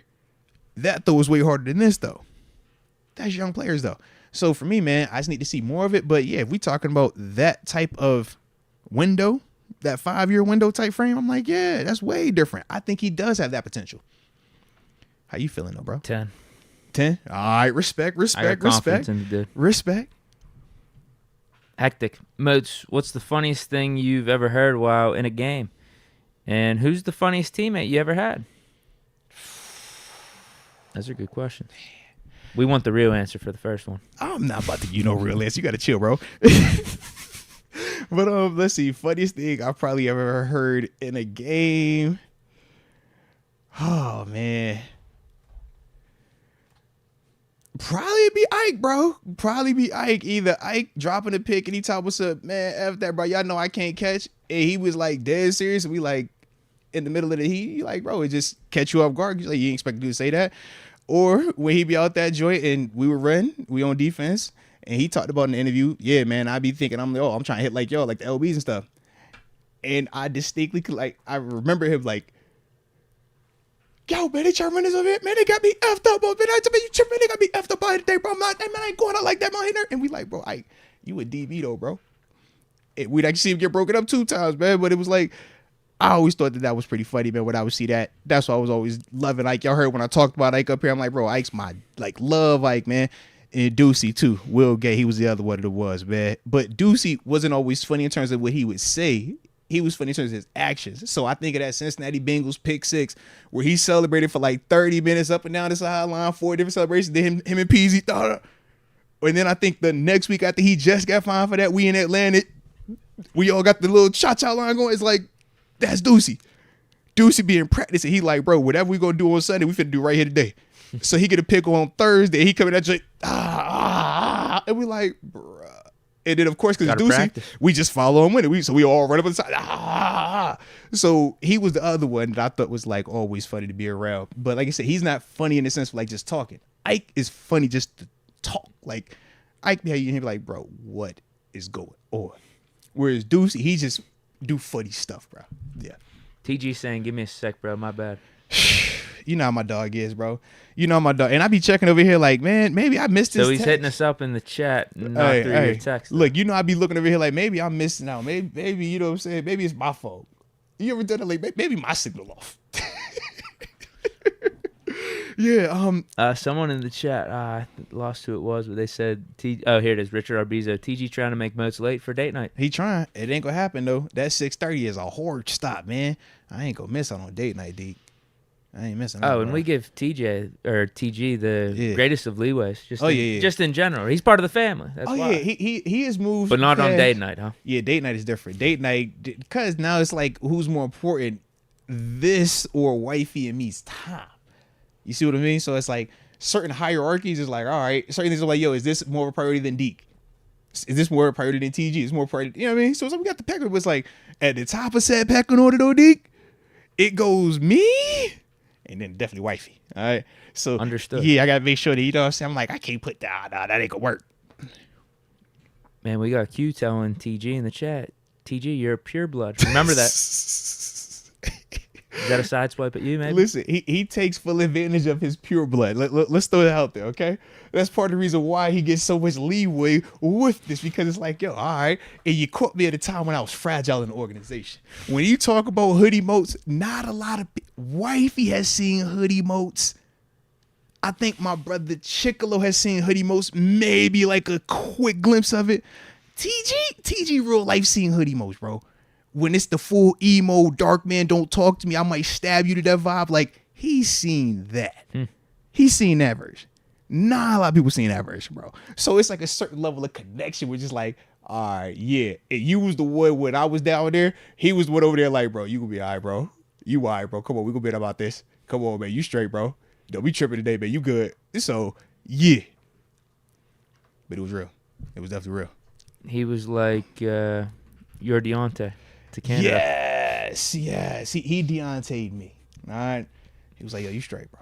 You straight. Because I was over here like, all right, it ain't going to be no Pittsburgh Steelers facility no more when I'm done. Okay? Richard Arbizo, shout out to Debo for saving TJ's life from tree nuts. Oh, no, that's fact, bro. I never forget it, man. What's this? Is this a story? Yeah, this was TJ's rookie year, the night of the Steelers fashion show. So TJ is like highly allergic to nuts. Like, really? Throw the clothes up, like, I take him to the hospital, right? Nobody knew at the time, though, that he was consuming something that had nuts in it. When we're in the back for the Steelers fashion show, they have like hors d'oeuvres coming on tray stuff, so no one knew anything. So we just take him da. And this is literally, bro, like 5 minutes before we're supposed to go out on stage to do like the initial intro. TJ Easton, he's like, kind of feeling weird. And literally at the time, the only person that kind of thought to like, yo, we got to take him somewhere was Debo. And Debo literally takes him, puts him in the whip, drives to the hospital, bro. Oh. Can't make it up, bro. Yeah, on the fashion show night. But it was really like right before we're about to go out there. And the only reason I remember it so specifically because that was my last cheer here. And me and Justin, I think, not Justin, Marcus Tucker, wide receiver for us. He was like up and down practice squad, but we were doing we had a little piano intro for that night for the show. And literally it was happening right before we were walking out for that. Yeah, but it was nuts. So to this day, TJ's always like, Debo saved my life. And we'd be like, yeah. So when Debo got the bad rap that last year about him being like a bad dude in the locker room, TJ didn't feel like that. A lot of us in the outside linebacker room didn't feel like that because we saw like, yeah, Debo actually saved his life. So is Debo pissed about not playing? Sure. Does Debo hate TJ? Absolutely not. All right. So yeah, but that's actually a real. I don't even know how you knew about that story. Unless Debo talked about it on his induction probably. But yeah, that's definitely real though, bro. So Debo has a heart. Oh yeah, and like I said, this was in that time frame. Yeah. AJ Martinez, our season is a Rocky movie. 2-2 verse 2-2. Let's go, Najee. Let's go. All right, and the homie, TG said he's ready to roll. Actually, I don't know if he's ready. He texts me yo as if like he was waiting on us. No. You know how TG is, bro. All right. I text him back. I'm calling now. I don't know what we're about to get, though. Just throwing it out there, bro. That's fine. Because the yo could legitimately be, yo, I need more time, but it's TG. Sometimes I get a text back right away. Sometimes it might be 48 hours, but you need a TG in your life, okay? You know that. Absolutely. You know that. It keeps me less buttoned up, you know, because I feel like I'm too buttoned up at times, Deke. I need stuff to help me unwind and chill out, so I like to put people in my life that bring balance, you know? Real quick, AJ Martinez gifted a membership to Noah Barnett. Shout out to AJ Martinez continuing to be a rock star life and Noah Barnett. Welcome to the upper room. Yes, indeed. Yes, indeed. All righty. Let's call him up. Let's see what he is doing today. See what the homie got going on. Don't pump fake me now. Come on. Don't you do this. Oh, that's crazy. Hello. Ew. There he is, ladies and gentlemen, boys and girls. The one and only Terence Garvin, former Pittsburgh Steeler, former West Virginia Mountaineer. You know he's one half of the lockup mates. My dog, man. My dog. What's the word with you, man? How you living out there? Feeling good, man. Feeling good. Coming off a big win this weekend. Yeah, feeling good. You had a double win this weekend, if I remember correctly. I had a win. West Virginia had a win. It was, it wasn't a bad weekend. It wasn't a terrible weekend. Shout out. Yeah, Tito Good Vibes says RQQ to the good bruhs. It's that victory vibe. You know how that is. It's the victory vibe. Hey, did JMU win? Excuse me, the 23rd ranked team in the nation, JMU. We bumped up a little bit. They bumped us up a little bit. We got out of that big game with ODU, the big game. We got out of that prime time. You know how that is. So yeah, man, we're sitting at number 23 in the nation now. So we did win. Yes, we did. So you said West Virginia won. You said Flomo won. All right, shout out to Florida Memorial. You said obviously the number 23rd team of the nation, JMU won. Yeah. I guess it's only one person we got to ask now, man. You want to ask? You want me to ask? Yeah. How did Pitt do, man? What Pitt do this weekend? Who did they play this? Notre Dame, right? It was Notre Dame this weekend? I was at the game. Notre Dame? All right. I was there. We have boots on the ground. Boots on the ground. How ugly did that get? I'll be straight up with you. I told Moats this on Monday. That was, I think, the worst game I've ever witnessed live at any level of football. He said the rec ball, all that, man. He said, girl, the powder puff game, any of that, man. He's like, yo, it was one of them ones, man. It was one of them ones. It was one of them? It was one of them, man. Okay. Okay. Hey, man. It was a good time, though. He turned up for the culture, though. That's what I do like. He definitely turned up on the culture. Yeah. Okay, I see it. Upset this week. Respect. I mean, that's who Pitt is, though. I think they are who we thought they were. I ain't gonna lie. No one thought this. You are sick. No one thought this. Not even you. No one thought this. I seen a quote I wanted to ask you about. They are who we thought they were. I seen a quote, and he was like, "Man, I just needed to recruit better players and all that." What was that about? Did you see that? I did see that. Taken a little out of context. But I mean, he said what he said. Yeah, I mean, it was still there. Like, was it comfort being seeked, or is that just legitimate? The gist of what is being thrown out there was still there, but it was taken out of context a little bit. I mean, he did blame himself, like right after the quote, We didn't see that quote. We didn't see. Hey, TG, has Neil Brown ever said anything like that, bro? Yeah, I mean, I mean, sometimes words can be deceiving. So maybe it's not what he said. It's how he said it. Type. I get it. Yeah, you'd have to listen to it. I don't think he was meaning anything malicious by it. And again, there was stuff that he was saying afterwards. I ain't trying to start nothing. I'm just asking. TG's just straight up trolling right now. You got trouble in the house, man. They got trouble in their own house, man. Don't put their troubles on Front Street like that. TG, come on, man. I ain't trying to put them out there too hard. Just making sure they all right. Just pecking on you. Respect. Well, let's keep checking in there, man. Obviously, the guys fell a little short. Had some injuries that took place as well. But what was your thoughts, man? Steelers, Jags. Yeah, it's a tough one, man. I think the Jags is one of those sneaky teams, man. They're dangerous. They got a lot of weapons in there. I mean, we saw them beat a tough Buffalo team across the pond too. We did see that earlier. They've been hot ever since, low key. If you don't come with your game tight, they can get you. I mean, that's the NFL, though, man. It's hard to win the NFL. So every game's a tough game. So it's like, game like that, that's a tough one. Yeah, we can do the referees weren't great, and you hate to put anything on the referees. Yeah. They had some tough calls. But I didn't think that was just this is why you're getting beat either, though. Right. I thought they weren't great, but it wasn't this is why you're getting beat. I thought it was also like the struggles. It's trying to get that run game going still. Near misses. They weren't able to get a couple missed tackles, big tackles you gotta see. So it's like missed tackles, you're not getting turnovers like you need to. You're not scoring, you're not being able to run the ball how you want to. That'll get you a loss on Sunday. No. Respect on that. Absolutely. Thoughts on Mitch though? Because we know obviously he had to come out there in the second half, man. Yeah. Why you say it like that, bro? God. Come out here and swing it. He say, yo, I don't care what y'all say, bro. Ain't no handcuffs on me today. All right? Ain't no handcuffs. Let's go. You about to start some problems. If Kenny's in for that second half, do we win? No. What?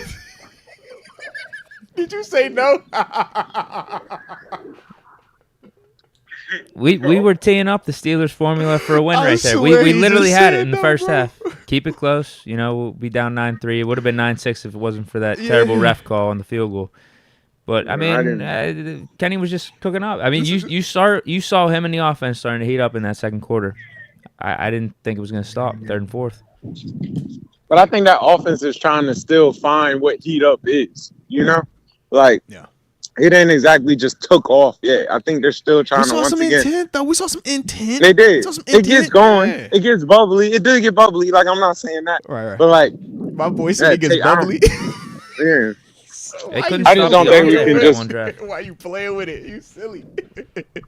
Yeah, I don't think we can just be like, if he's in the game, this is a win. Like I don't think we say that. He ain't going there. All right.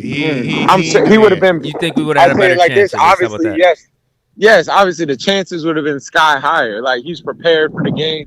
He's prepared all week. He's taking the reps. He started to get going. Like I said, it got going. But it's kind of like we can't just say that. Like we can't just say that. But I think yes, he would have gave them a way better chance to win, and it would have been extremely close. Like I agree with that. All right. Starting quarterback. Fair. Shout out to the bubbly there, man. Shout out to the bubbly.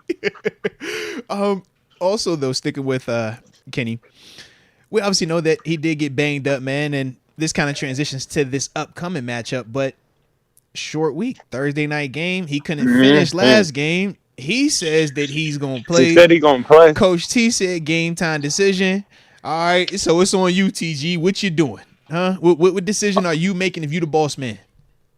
If he can play, I'm gonna let him play. Like we trying to win this game. Okay. You know, I hate Thursday night. Let's go higher. I hate Thursday night games. Like I said, I hate them games. I feel like the setup. We know what this is. Yeah, the human body's not all the way ready to be back by Thursday. This the quick money grab game right here, man.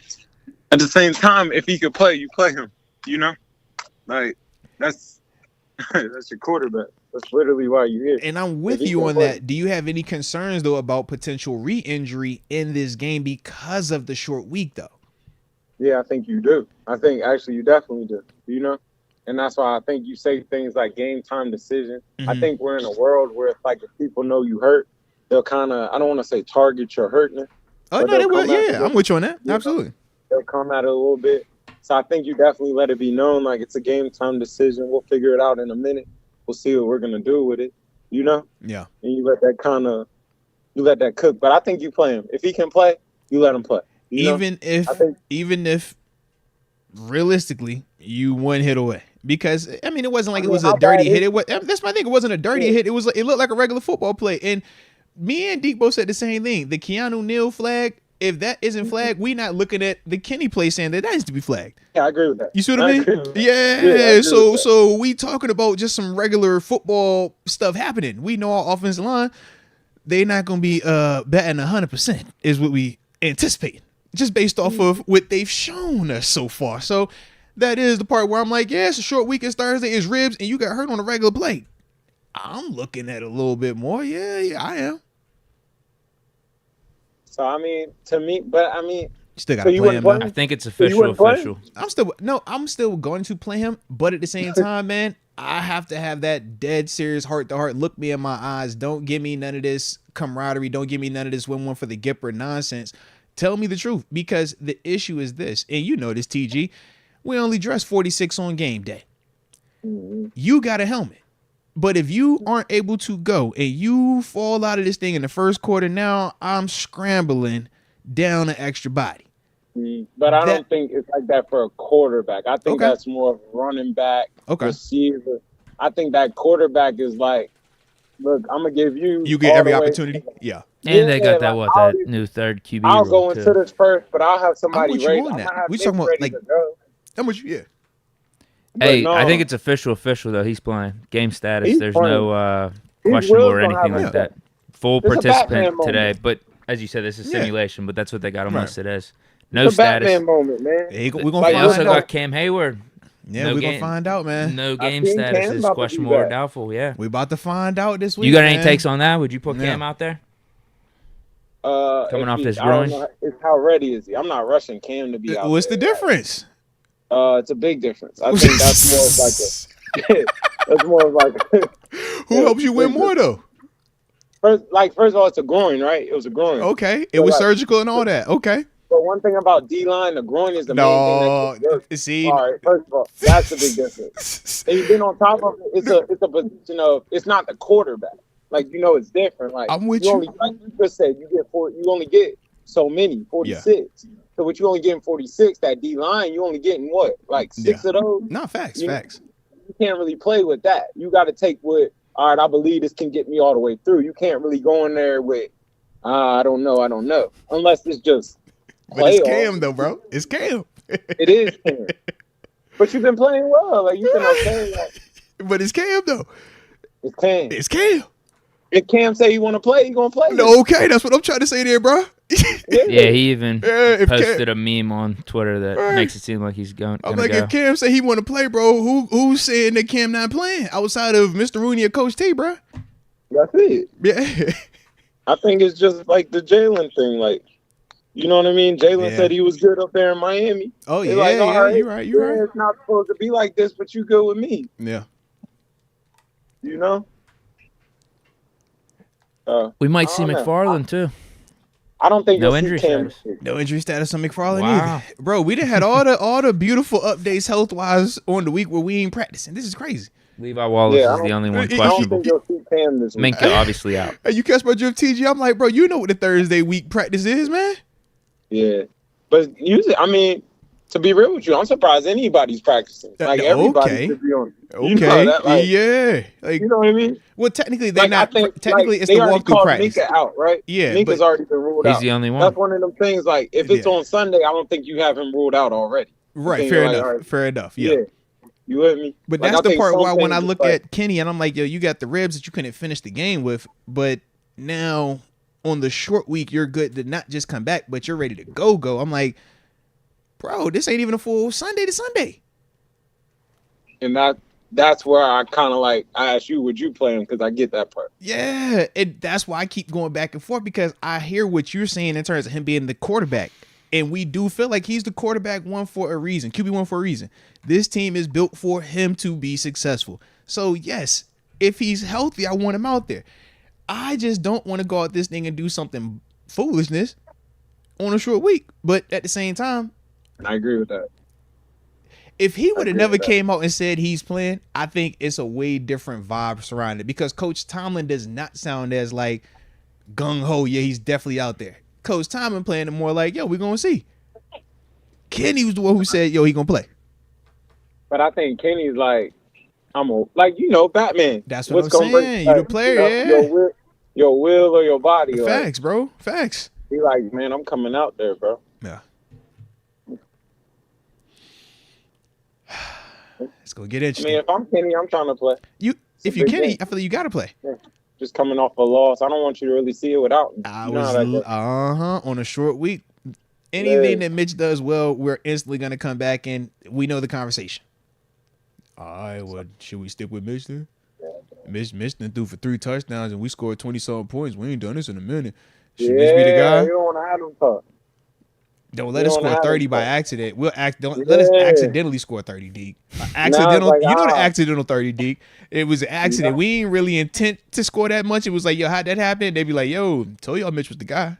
You know that. But weird stuff happens on Thursday night games. Like, it's totally like, this is when that can happen, realistically. Yeah, weird stuff happens. It's like, who's more prepared? So I say like this might sound crazy, but a Mitch might be the better option for the Thursday night game because he's fresh and he's coming ready to go. You know what I mean? That's like fresh legs, you know? Fresh legs on a week. Yeah, fresh legs on a Thursday is different. Facts. Yeah, it's different. It's almost like that person that's the freshest will end up playing the best, like, for this Thursday. It's really just who can get. Survive the game. War of attrition, bro. That's what Thursday night is. Who could bite down and survive the longest, man? Because we know we all leaking oil, bro. Regardless of when they say you healthy on that injury report, bro, you are not healthy. If you played on Sunday and you got another game on Thursday, Deke, I don't care who it is, bro. Everybody leaking oil, man. Cam Hayward might come in there and dominate. Low key. You got some options with it. If he can, if the groin holds up, that's the question. If the groin hold up, I don't see fresh leg. That's all right. You see all that drama in I know he's still in radio, but you see all that drama up there in Las Vegas. They was finding them boys like they was trick or treating, man. Come on, bro. They was like, my Happy man, Halloween. This is Don't crazy. Come back home. This is crazy. I don't know if it's accurate. They said that the GM dressed up though as Al Davis. Is this accurate? Yeah, they say he's like a big Halloween guy. I think that was done by The Athletic. Okay, was and that? The Athletic is like legit journalism. Right, site. I definitely saw that. I need to know, like, did you go into his office dressed up as this man, bro? Because if you did, bro, he come didn't on, find bro. It funny. Absolutely not, bro. I need to know that part. I'm like, yo, did you really walk into his office dressed as this man and get fired in a costume like this, man? Oh man, come on, bro. Come on, man. They let them boys go. Listen, if they have a winning record, I'm sure there's no firing, right? Yeah. You can't do that with that situation right now, bro. Certain things are funny. Yeah. But when things aren't going good, it's no Halloween, it's none of that. No, there is nothing. Ain't no games, ain't no ping pong. TG, are you smiling? Were you giggling? Yeah. I know I ain't hear laughter coming out of here. I know that ain't what I heard. What's funny? Like, why are we laughing? Yeah. Like, what's so funny? Yeah. You know how that is. No, facts, bro. Facts. Yeah, I did see that, though, man. And we also saw some moving pieces, man. Obviously, Rasul Douglas going up to them Buffalo Billies.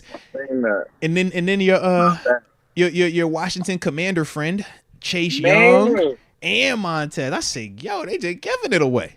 But at the same time, for Washington, because I know some business in there. Washington has over 90 talk about your little half-blood. Talk about your little half-blood team. Go ahead, little half-blood. Washington has over $90 million in cap space with like 10 picks next year. They're setting up. Deke, totally for the. You hear how excited he is to talk about Washington? No, did you see that? He was like, "This is my hometown team." I don't hear that voice. He's got talking about the Steelers. Super excited. I don't know if y'all heard it in the chat. I don't know if y'all heard. Oh, now he loves matching. That's crazy. That is crazy. All I know is my dog. You heard his voice elevate. You heard it, right? I never hear him talk like that with the Steelers. The big smile. He was like, "Yo, not even and draft." I'm like, "What?" I'm just saying. I say, "What? Look at TG. TG, do you got a Washington hoodie on right now? What color? Are you in maroon? Is that what you wearing right now, bro?" No, I got that Steeler black on. All right, all black everything. Let's go. Yeah, I like it though, man. But if you were the Pittsburgh Steelers, though, would you have made a move, man? Or are you fine with what they did right now? Is there anyone out there that you think we missed out on? Yeah, I would have tried. I mean, I heard they was making a push. I would have tried to go get that corner up there in Chicago. Yeah. Or that. They said we were in the running for him. We were one of the 2 or 4 teams that were going for him. It sounded like that Pat Surtain sweepstakes was fake, man. That was like the lottery. Like a lot of the players we mentioned didn't go. Yeah. Or not even particularly for the Steelers. Like Derrick Henry's on the block, Hopkins on the block. Mm-hmm. Yeah. You know what I mean? Like I was looking for something out of Denver. I'm about to say TG the way you told me, it sounded like they was gonna be giving all that away, man. I thought it was gonna be a fire sale. Bro, you said this the yard sale come around here at 3 o'clock, man. That was before they beat the Chiefs, though. Yeah, he was like, if you could carry it, it's yours. They might be on their tank for let's go get a quarterback. Let's get Russ out of here and keep this thing alive. Like, it's not that bad. I mean, Deke did say they just beat the Chiefs. Yeah, don't panic. Which is crazy, all right? This is football. That same defense gave up 70 to the Dagon Dolphins. Yeah. And it's the same season, bro. Same season. Insane, man. Insane. That's how this football thing is. But that's hard to win on Sundays. No, it is. Facts. We say it every time, though. They don't believe it, though. They don't believe it. But I won't lie to you. That D line up there in San Fran is scary though. Oh, with Bosa, Hargrave, Armstead, Young. Yeah, you don't even talk about people like Colin Farrell. Like I mean, he's a former first rounder too. Yeah, quiet assassins in there. Like, didn't they just get Randy Gregory on my trip? Yeah, Randy's been over there. Mm-hmm. Yep, another double-digit sack type of cat, man. High pedigree dude. Yeah. That's a lot. Now, without a doubt. Their practices will be intense with a Trent Williams, and I'd love to see that. Hey, yo. Is the Brock Purdy magic wearing off, though? Yeah. I don't think it's wearing off. I think the reality of football, once you put enough tape out there, they'll figure you out. And they got injuries on offense, too. That is true, bro. Now you got to hoop. Once you put enough tape out there, they'll know he don't like to roll this way. He love to go this way. We gonna learn all the things you don't like to do. The more we see you, oh yeah, you don't like that? Well, we gonna form a game plan to make you do that all day today, bro. Yeah, so that's how it go. All right. Any thoughts on Dobbs to the Vikings? Dawson. Oh yeah, no, I didn't like. I felt kind of. I think it's a good spot for Dobbs. I didn't like it. I wanted Jameson to get that. I was reading the press clippings too. I wanted Jameson to get that. Man. Shout out to my dog Dobbs, man. Now, man, obviously, he can't do it like how Kirk was doing it, but Kirk gave you the blueprint, man. Bro. Kirk gave you the blueprint. What if Dobbs go in there and do what he's supposed to do and light it? He's gonna light it up. I wish Justin was back. If Justin is back, whenever Justin comes back, for a fact, Dobbs will have his best statistical season. You know that. It might change for Dobbs. You know that, bro. You just need just that type of player. If you connect, come on, bro. Dobbs is in a good spot though. Man. He's in a great spot. He's in a great spot. He gets a lot of opportunities. Now, are you a little surprised though? Because I think of it like this, right? We know here in Pittsburgh, we've heard people bring up Mason Rudolph multiple times. But at the same time, we don't see Mason get moved around nowhere near the extent of Dobbs. Like Dobbs gets numerous, right? Dobbs get not just opportunities; these are starting opportunities, bro. It's like I know we speak Rudolph, but it's like, bro, he just started in Cleveland, he just started in Arizona, he about to start in Minnesota. He had a chance to start versus Garner Minshew in Jacksonville and just got beat out. But I'll be real. Dobbs is kind of in that category with like Brissett and like Garner Mitchell, where they're like, yo, these are starters. They're not yet, or they are. Yeah. Needed to be. They're like number 33, 34, 35. That like weird vibe with the quarterback. What's crazy is though, like, I think that's just based off reputation, him being out there in the spotlight in games. Because can we say definitively he's that much better than Mason Rudolph? I can say that he protects the ball better right now. I really be real. I think the fact, it sounds terrible, but that he's a rocket scientist helps him out a ton. No, it does help him out. It does, but also you get him in the QB room. He helps out the QBs. No, not that part. Just in the sense of like ESPN, right, or NFL, they love to be able to say, "Yo, you know, Josh Dobbs not just a football player; he's also a rocket scientist." So the image, right, the perception, we're more than just dumb jocks. We got a rocket science out here. You can't say that any other league. So it does, in terms of what TG saying, we like not minimizing it, but to an extent, it does help. It's no different than like if you got a domestic violence on your name versus Walter Payton. Okay, they're not pulling the DV cat out there. They'll pull that Walter Payton dude out there though. They'll promote it, parade him all around, man. So that part is real. That's why Payton be a good guy at times. Shout out to Dobbs for that. All right, shout out to Dobbs. But man, he gonna get a chance though. He'll get a chance, man. I like it for him though. I like it for him too. I like it for him, man. Absolutely. I like it for him too. I would have loved to see Jameis get it, but I like it for him too. Nope, stop that. Jameis don't need that. He good. I would have loved to see Jameis get it. He don't need none of that. He all right. Let my dog Dobbs go out there and change his life real quick, man. He has been getting these opportunities. Think about it, bro. These are like legitimate, like starting opportunities, bro. Bro, he gets good jobs. Last week with the Titans last year. Cleveland, Arizona. And like, I'm like, bro, you really getting opportunities. Like, you don't get that usually, bro. So they clearly view him differently, though. In terms of what TG saying, they do view him a certain way around the league. Otherwise, you don't even get that many opportunities, man. It's usually, man, one fail spot, next spot, are you out, man? Yeah. They look at him like they look at Brissett. It's just crazy they picked him over even someone like Mitch for us. Yeah. Who else was available? Like TG said, Jameis. I would take Jameis for sure over Dobbs. I would have took Jameis. I ain't gonna lie. Carson Wentz. Who else? I think Jameis. I might have called Carson. I like both of those moves in the off season though. Right now, moving season. But no, but you got to think you're Minnesota in a panic. You're trying to make a move that's kind of like, all right, let's stay alive. So I'm gonna move to the guys that I know could throw me out of this thing. How do you know that though? Because I've seen him do it. We know James can do that. We know Wentz can do that because they're talented enough, but they're not consistent enough. So they flirt with it, but at the time, that's what gets them in trouble. Whereas with Dobbs, I think you already know. Good quarterback, but you ain't about to go out here and try to throw for 40 times and 400 passing yards and 4 or 5 touchdowns. That's not your game. We going to minimize the damage, minimize the exposure for damage, make the occasional play you're supposed to make. I think it's a different perception or mindset with Dobbs there versus Jameis or Carson. because I think with them, they're just the expectations are still a lot higher. But with them expectations in a situation when you hop on a moving train as a quarterback, you know you're gonna be having yourself set up for failure. Oh, even Tannehill. I agree with you. I'm with you. I see where you're going. But at the same time, the only thing I argue with that is that we haven't seen Josh Dobbs do it. So the fact that we have not.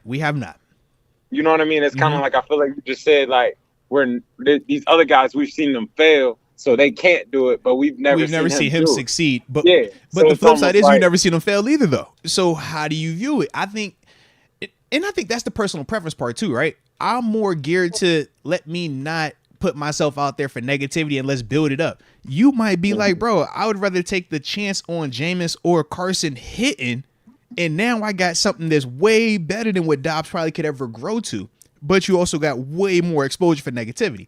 I think that's just the difference with the mindset with it. Right. I'm with you. I get where you're going. I mean, I think it's one of them, to be real with you, you can't be wrong. I don't think it's like one of them.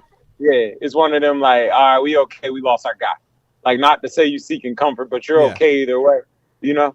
It's like, let's figure it out. So now then, Thursday night football tomorrow, man. Yeah. Will Levis coming to town? No, bump that. We ain't even talking the game just yet. We got to talk Will Levis, though. Oh, boy. We got to talk Will Levis, though. You the quarterback guy. No, that was you. I know you've been peeping that for a little while. What was your thought on his debut? We've obviously seen. We saw Kenny's debut. You know, you seen Brock Purdy's debut. How'd you feel about Will Levis' debut? All right. One thing. What I'll tell you this: if you looked at it, I thought he played confident. Like he wasn't out there like scared to let it go. He played like a guy that was like, man, he played with a chip on his shoulder. No, I thought he was out there. Yeah. I thought he played with a chip on his shoulder, and you can see it. Like I really watched that one.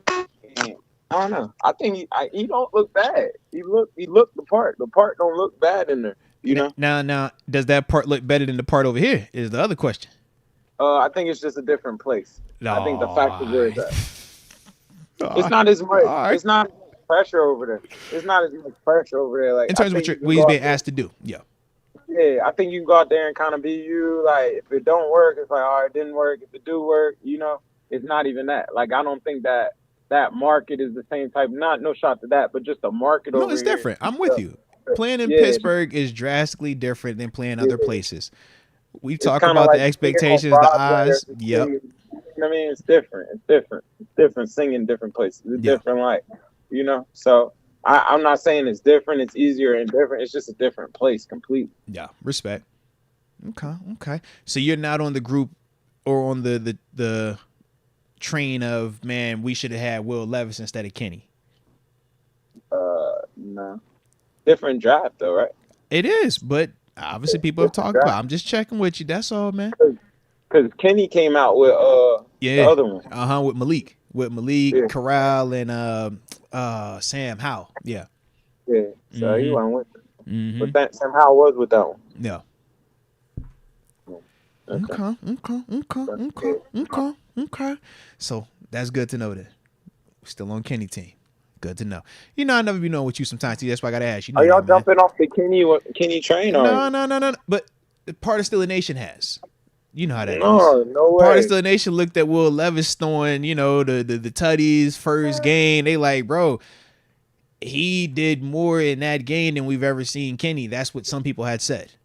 They were like, yo, his deep ball, the way that he could cut it loose, the way that he took command, he never looked scared, this and that. We didn't have to wait till the fourth quarter. All this type of stuff is what was said. So that's why I figured I'd ask you, because I don't know how you be feeling about Kenny all the time. You know, you got the W, he got the pit. So, you know, I'm right with Kenny, man. He gives you splashes. I told you my comp for Kenny in the beginning was Tannehill, but I'm excited to see him. Okay. We just need a little bit better of a comp than that, TG. Yeah, I mean, but I don't. You said Burrow before. We'll go with that. Did you hear? And this is why I said, TG, I be wondering if you more of a Washington fan, because your optimism, your excitement and energy when you was talking that Washington segment, bro, it just sound like that was like your baby. You feel me? No, it did. It sounded like that was your baby. I'm excited to see their future. You say you blushing right now talking about it. It's just crazy, bro. That's crazy, TG. I like Bieniemy. Now you like Bieniemy. All right, that's you just keep you name a different thing every single time. But it's like, yo, you keep naming different things. I'm like, yo, how much stuff do you actually like about the team? Because every time I tell you, like, bro, I like the uniforms, man. I like the coaching. I like the music here. I like the stands here. I like the fans here. All right, I like this right here. I'd be like, bro, what is there anything you don't like about Washington, bro? Like, ain't nothing better than Pittsburgh uniforms. Okay. You're not wrong. And that's why you recommended Washington switch to that dark alternate uniform that looks very similar to the Steelers. I got you. That all black. Chase was looking hard in that all black. What I'm talking about. He was giving some Predator vibes in the all black. Hey, yo, you gotta watch TG, bro. TG like them skins over there, or command. Which y'all y'all the Commanders right now? He like them Commanders. Yeah, I'm not a y'all. Don't do that. I'm a pure blood. I'll be on the Steelers cruise, man. He said, I'm on the cruise. Y'all better leave me alone, man. He's on the cruise man. Let's go. Yo, you coming up for a game later in the season? I am. I'll be out there. All right. We fighting for a playoff push up here in Flomo, man. We got the school Thomas this weekend, and if we win this weekend, we call it a championship. We got Kaiser. If we win that, we win the championship. All right, look. Not if, win. You know that, man. No bulletin board. We just trying to get ready to go. Nah, respect on that. All right. They don't need nothing bulletin board. Let's go. I feel you, bro. I feel you, baby. I feel you. Nah, it's going to be straight. Yeah. But everybody come out. Let's go. Anybody, everybody. We trying to get Mr. Put That On. Everybody come out. 8-4 pull up in the building, man. 8-4 touchdown. You know it's a movie. You already know. I like it.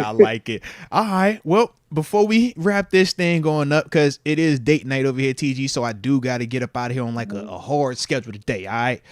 I'm with you. But how you feeling about the Titans matchup, man? How does it go? Who gets it done? Thursday night football. I think it's a dogfight. I think it'll be a low scoring. I think it'll be kind of like a. Let me be real. I don't know the way. It's because it's going to be totally low scoring or it's going to get high scoring. It's going to be one or the other weird. I'm with you. One or the other weird. It's not going to be like that 21-24. It's going to be like 35, you know what I mean? 35-42-ish. Or it's going to be like 13-16.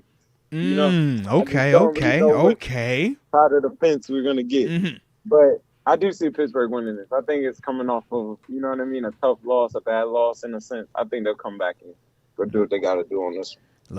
Let's go. I like it there, bro. I like it. All right, TG. I said TG. Lord, I'm talking to you, TG, looking at Deke. Deke, you got anything left for my mans over here for this? I don't want to call him a Washington guy, but yeah, TG, I don't know. Hey. That kind of surprised me, bro. I haven't heard that version of you before. That's all. It just caught me off guard, bro. Man. Like, I'm used to that with like Seattle. You lit up. You feel me? Like, yeah. Man, hey, we got Washington versus USC this weekend. It'll be a lot of first rounders out there in the sense of the quarterback position. Good game to watch. Okay. And how'd you feel about them boys getting their jury took, man? Man, I thought that was terrible. I agree. Okay. Yeah. I think they're definitely a good suspect to come target, though, because you know they come in with that on. Hey, They let you know they coming with it. Yo, it's a bag here if y'all think y'all can get this a bag here, all right? If you can figure out a mission, if you can plan for 6 weeks, you know they're gonna be here. The schedule is out, all right? The schedule is out. Make some phone calls. Good luck. He said he was bringing his luggage and it was loose. I know it's something nice in there. It's something nice in there.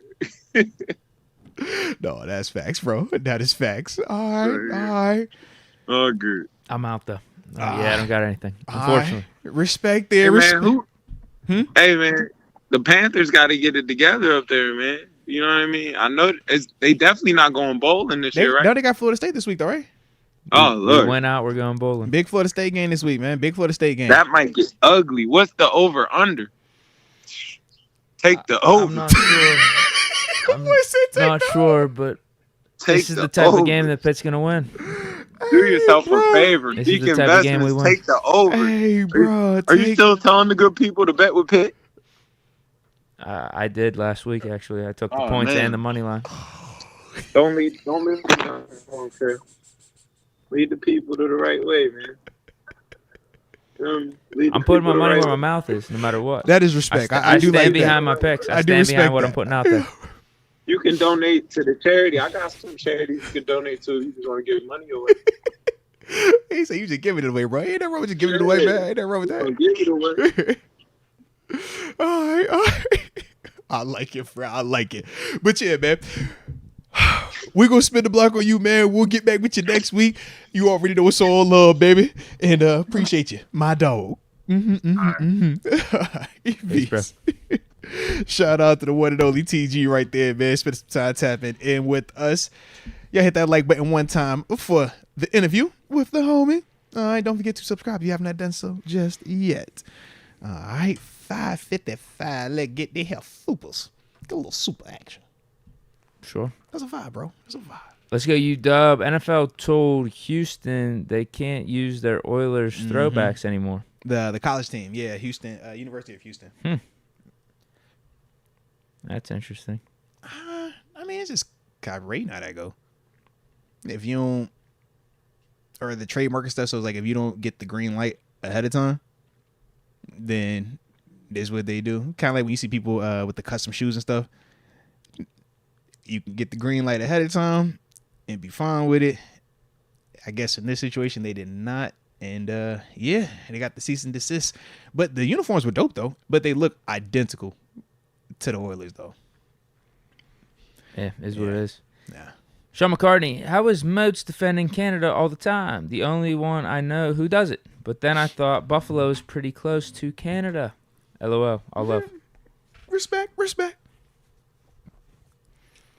I unfortunately have probably been defending Canada too much over these last 2 weeks.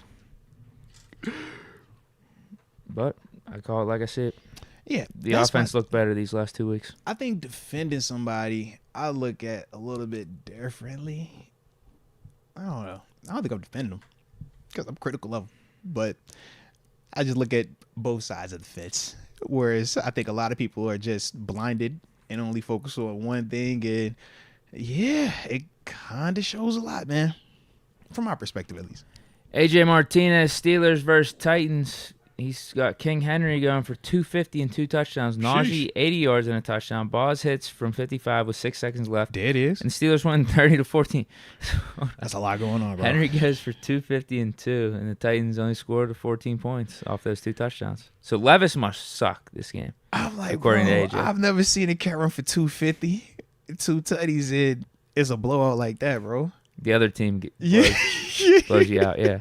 I'm like, hey, I'll take the win. Whatever. He can run for all those yards. And then he says, "Happy B-Day." Shout out to our man in the chat. Blessings to all. Let's go, Felicia. Shout out to Felicia. I know Felicia turning up one time. We got AJ Martinez saying 8 will be Manning, the Giants Manning, if he survives the O-line. I'll take that too. 2-time Super Bowl champ. I will take that all day, every day. Shoot, they say fringe Hall of Famer for him, depending on who you talk to. I'd put him in the Hall of Fame. I would. Yeah. Sean McCartney, to all the Kenny haters, you like Mahomes, you Josh Allen. Who? If so, great. Go be a fan of that team because all that ain't Steelers. He said it. I ain't say that. Sean said that. I like that energy. I love that energy personally. Yeah, Mahomes is good. Obviously, Josh Allen is good, but if that's what you're looking for. Hey, like I said, I think we got our guy here. I truly do. Let the season play out, and I'll be proven right. There it is. Talk that talk. We got our guy to go up against the likes of those players. We got our guy. Hectic. Dobbs is the new Teddy Bridgewater.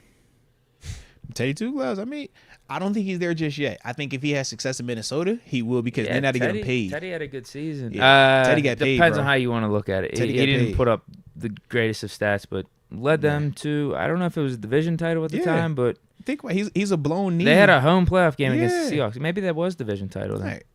The only thing that got Teddy bad off up there was when he blew the knee out. Yeah. And then from there it was like the weird recovery. Then they moved him. Yeah. Teddy is the type of quarterback, though. Game manager. He's Brissett. Yeah. Same family. I mean, he was in that Tannehill, like you say, Brissett range. Brian Hoyer's another guy that is constantly hanging around. We talked about all these like long term. Yeah, they all in that same little family. Who else? Never mind. I'm not gonna go down the average, head, the mediocre quarterback. We're looking for all medium tier. I'm not doing that. Yeah. Sean McCartney, shout out to Knight Rider. Unfortunately, he's done for the season. He has to go get his mock draft ready. I do like what on occasion it is funny banter like that. Like, he'd have checked out. He's on mock draft season. All right. Knight Rider. Yeah. Okay. We got Darren Dalton. Hope y'all had a fun and safe Halloween. Quick question. How do we identify when it's a player problem versus a coaching problem? Birthday today, and it's the big 3-3. Let's go. More life, man. Happy birthday to you. I hope you're enjoying the heck out your day today, man. We actually are glad that you rocking with us on your B-Day, man. Let's get it, baby. Let's get it. And Halloween was dope, epic. In fact, I know for me, got a whole video up there, took the kids trick-or-treating, dressed up a little bit, man. So if you got time, tap in on the movie as well, all right? But in terms of how I identify player problems versus coaches problems, look at it a couple ways. If I see it in stadium, obviously I go back, watch the all 22 where I can see the full play. And through my experiences of studying football, playing football, I typically know a lot about what the responsibilities are for pretty much every player that's on the field. And depending on what the era is, if I feel like it's something where it was specifically execution related, example given, the missed touchdown opportunity with DJ and Pickett, I thought as a whole, regardless of the slip, the throw was late, the read was late, right? So with that, I don't look at that and say that's coach. I look at that and say that is on player.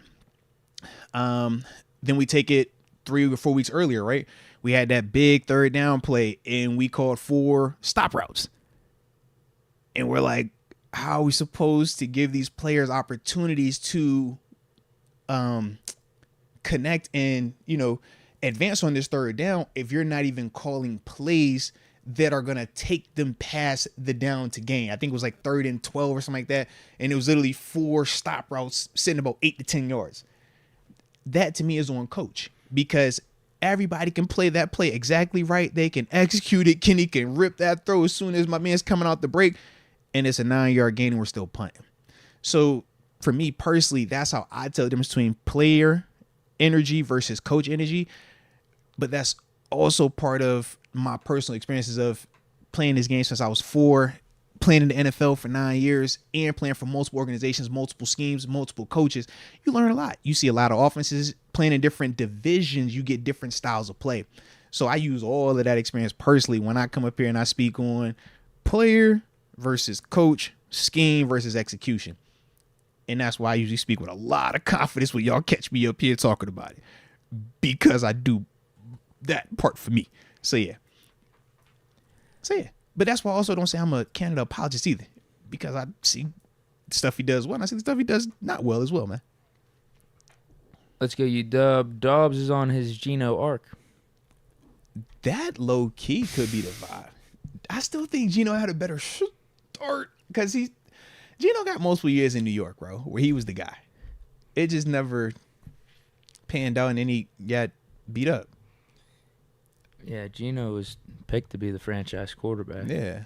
I don't think Dobbs ever had. Dobbs has really just been a backup. He's been getting these opportunities recently. Because he was what, 4th round, right? He was looking like he was going to be out of the league for a minute. And then got the backup spot with the Browns. Because think about it, Jacksonville was when we thought it was going to be over for him, when Gardner Minshew. When he came back up here after that. Yeah, we're like, and then we didn't re-sign him, a year or 2 ago? Mm-hmm. Goes to the Browns, and then he hops around a little and gets that opportunity with the Titans last game of the season. Yeah. And then with Kyler Murray being out, Cardinals move on from Colt McCoy, and Carly Bob, they're like, hey, let's have Dobbs be our week 1 starter. And the thing with Dobbs, he throws well enough that you have to respect that. But then he also has the legs part, and that's what I think has been the big reason why a guy like him has got more opportunities than, for example, Mason Rudolph. I think both Mason and Dobbs are comparable arm-wise. I think me and you talked about that at one point when we were saying who should be the backup quarterback to 7. We're like between Dobbs and Mason. And to me, I'm like, both have very comparable arms. I think Mason is slightly better with his arm, but the flip side is Dobbs with his legs that to me is a big difference between Dobbs and Mason in that capacity. Especially in today's NFL with how some of these coordinators are running offenses with the read options and stuff. No.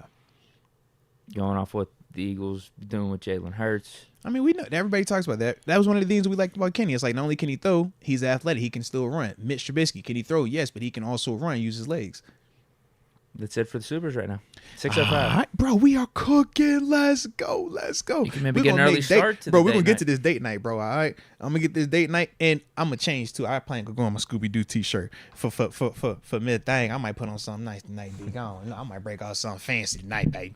All right. Well, with that being the case, man, we're going to move on to our final topic, which is the game preview. Titans. Still, I keep wanting to say Jaguars because I feel like I'm still too early in the week to be completely turned the page. It's throwing me off. But we here. So, Titans, Steelers. Game preview. Y'all hit that like button on the front end of this thing and don't forget to subscribe either. But I'll drop a couple of my matchups, man, and after that we'll talk a little talk. But obviously to me, man, starts with Derrick Henry. Got to stop him, man. I'm looking at Derrick Henry and these inside linebackers. That's going to be a big-time matchup for us. You heard me and Deke both talk about Derrick Henry and his impact on this offense, how he makes their life a lot easier. Our inside linebackers, man, you got to tackle, bro. Got to tackle. Now, they've been doing a great job all season. We haven't had a group play this well in the past couple of seasons, man. But this is going to be one of their biggest tests. I think Christian McCaffrey was the biggest test. I think Nick Chubb's test got cut short. Obviously, he got hurt. Derrick Henry is the guy. All right, Josh Jacobs, we won that. That was beautiful, right? Shut it down. But Derrick Henry is definitely one of those guys that if he's hot, that offense is a handful to deal with because now the play action pass game becomes so prevalent. Now they get those one-on-ones on the outside, and that's what they're hunting. But if our inside linebackers can just consistently tackle him, not allow that 6-yard run to turn into an 80-yard run, not allow that tackle for loss to turn into a 40-yard run. If we do those things, which I feel like we should be able to, it's not going to be easy, but I think we should be able to. If we do that, man, I think it's a great day in terms of that part of it, right? Next thing, we said, all right, they ruled Chris Hubbard out. Salute that then. We happy about it. Nicholas Petit Frere. Shout out to you, man. But either way, you got to block TJ Watt for 4 quarters. I don't think you can do it. I personally don't, man. And I think this is one of those ones that when we're talking about the next step in how we get up out that stadium, first step, you got to stop Derrick Henry. Next step, TJ got to create splash, man, which he's been doing. Yeah, but you can't allow Will Levis because Will Levis does have a big arm. He does throw a beautiful deep ball. And like TG even said on the call, man, he's playing with confidence as a rookie, which is beautiful to see. They always got confidence until you take it from them. Ain't nothing wrong with that, baby. TJ Watt, one of them type of dudes that you get hit enough in this league, man, you'll lose that confidence. All right. And this matchup specifically, TJ should dominate, man. So that's why that's the second portion of this thing. Then after that, man, you know D-Hop. But D-Hop, man, you coming off a hot game. You look low-key like vintage D-Hop out there. But you got to go against JPJ this week, man. When I watch D-Hop off coverage, he killed it. Press coverage, it wasn't as sexy. JPJ is a press coverage corner. I want to see when that's happening. My big concern, though, is we don't travel our corners. So how long does it take for Tennessee to either say, D-Hop, we're only going to put you on the left side or opposite side of Peasy Jr.? Or how long does it take for us to either say, Peasy Jr., you can move with him, or we're going to be stuck altering our coverage? I don't know which is going to happen first in this sequence, but I do know whenever JPJ is matched up on D-Hop, that's when we got to have, because they're going to be looking at him because that's the vet on the rookie. But I think this matchup is actually perfect for Peasy Jr. because of his style of play. Big, long, physical. D-Hop, big, strong, physical. Low-key is going to be like Peasy Jr. and George Pickens at training camp. How they was battling back and forth, except I think GP is a little bit more electric right now than Hopkins is at this stage. But we will see. We will see. Then after that, though, man, bringing it to the trenches, Jeffrey Simmons, he a dog. He's a dog, productive, playing hot. And we need our interior offensive linemen step up, do what they supposed to do, man. Say Malu, Mason Cole, James Daniels, like, this is Group effort. Yeah. It worked out versus Aaron Donald. I think we only had one legitimate Aaron Donald play where we were like, we saw last week it wasn't as consistent, but they also didn't have the type of names on the interior part. Their guys were more on the outside. So we're hoping for this one right here, match the energy, man. He is a scary guy. If y'all need him to be scary for y'all to play better, well, shoot, make him be super scary. He's the boogeyman compared to what y'all been going against. But that's one of the ones that we got to be buttoned up because they're not creating a ton of pressure on the outside. Their pressure really starts with Jeffrey Simmons, man. He is a handful at times. So we got to have that. And then last but certainly not least, man, I'm looking at this Titans secondary, and I'm saying to myself, man, if it's Kenny or if it's Mitch, it doesn't matter who it is for 4 quarters. All I need, man, don't do nothing stupid because y'all can take advantage of this defense, man. This secondary specifically. I think that our receivers are going to create separation. I think that we can throw this ball on them. But they are good enough that if you do reckless stuff like we saw Mitch on the one play, you got the deep over versus Tampa 2, nothing holding the backside. You can't make those type of reckless plays. For Kenny, you can't make a reckless throw. You can't make a bonehead throw. Either way, I think as long as they're buttoned up with that, man, we should love this matchup because, once again, as I said earlier, their secondary is very similar to Jacksonville's secondary. Good, not elite, though. You don't have to fear it, but you got to respect it. And I think that's one of the things that for Kenny, compromised, obviously he's going to be compromised to an extent. You got the ribs, and that's what you do as a quarterback, so we know it. And if it's not Kenny for the whole time and it's Mitch that comes in, we know Mitch, he got to recalibrate a little bit. But either way, can't turn that rock over. It's them. We don't turn that rock over against this team, man. We are going to win. Facts. For sure. We just got to do the vintage Big Ben thing whenever he was hurt. Mm-hmm. Sling one out first play just to at least keep the defense in check. Mm-hmm.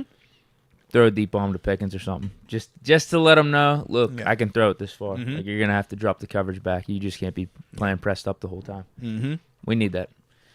Pickens. Off, I'd prefer Pickens out of any of our receivers. I know Calvin Austin, he has the speed to get past the secondary.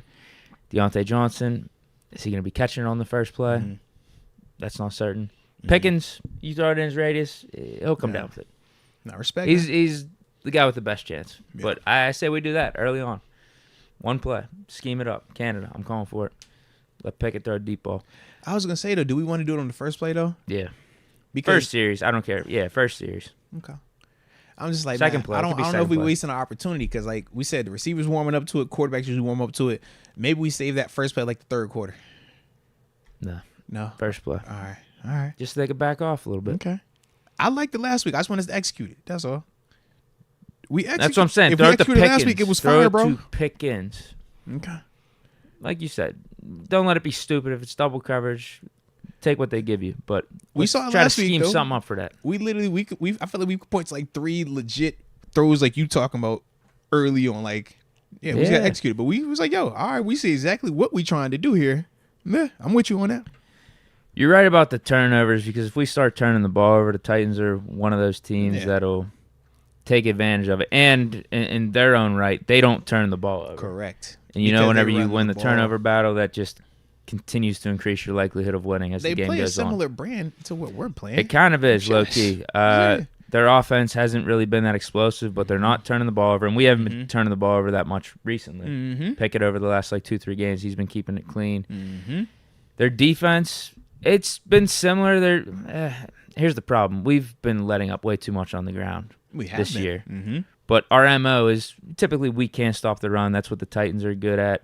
And their secondary is their weakness. But they do enough where they stick around. They got that bend but don't break thing that, again, our defense has too. It's just we're more talented. I think we're better on both sides of the ball, talent-wise. Like on paper, there should be no issues with this game if you're the Steelers.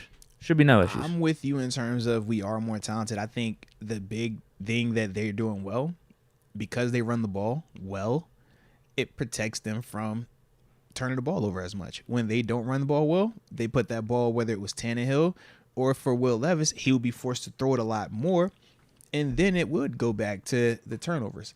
But that is a big reason why they are where they are right now.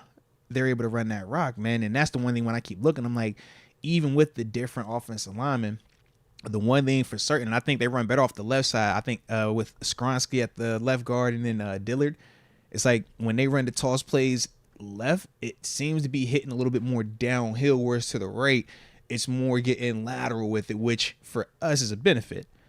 But obviously, we know with Derrick Henry, his bread and butter, he's going downhill, man. And that's, like I said, one of them things with it, man. But like Henry, we just can't turn his ball he's not having a Henry season, he's but not, man. Still 4.4 yards per carry. That's better than anything we're doing on the ground right now. 526 yards on the season. They also got their backup getting almost 200 yards on the season. So that's at least something more consistent than our running game. Yeah. Not without a doubt, bro. Yeah, neither of our running backs have over 100 yards in a game yet. We've had a couple games where, group effort, Pickett plus Warren plus Najee over 100 on the ground. But what 2 games were that? Was it the Texans and the Rams? Is that it? Where Najee got off? Yeah. And I mean, it was like 70. It was like 70 yards, right? Yeah, Najee had 70. So I'm just, did we get more on the ground from Warren there? I don't even know if we crossed the 100 threshold in that game. Yo. Definitely maybe the Raiders. Was it Raiders, maybe? Maybe. Total? Yeah, maybe total. I think total-wise, yeah.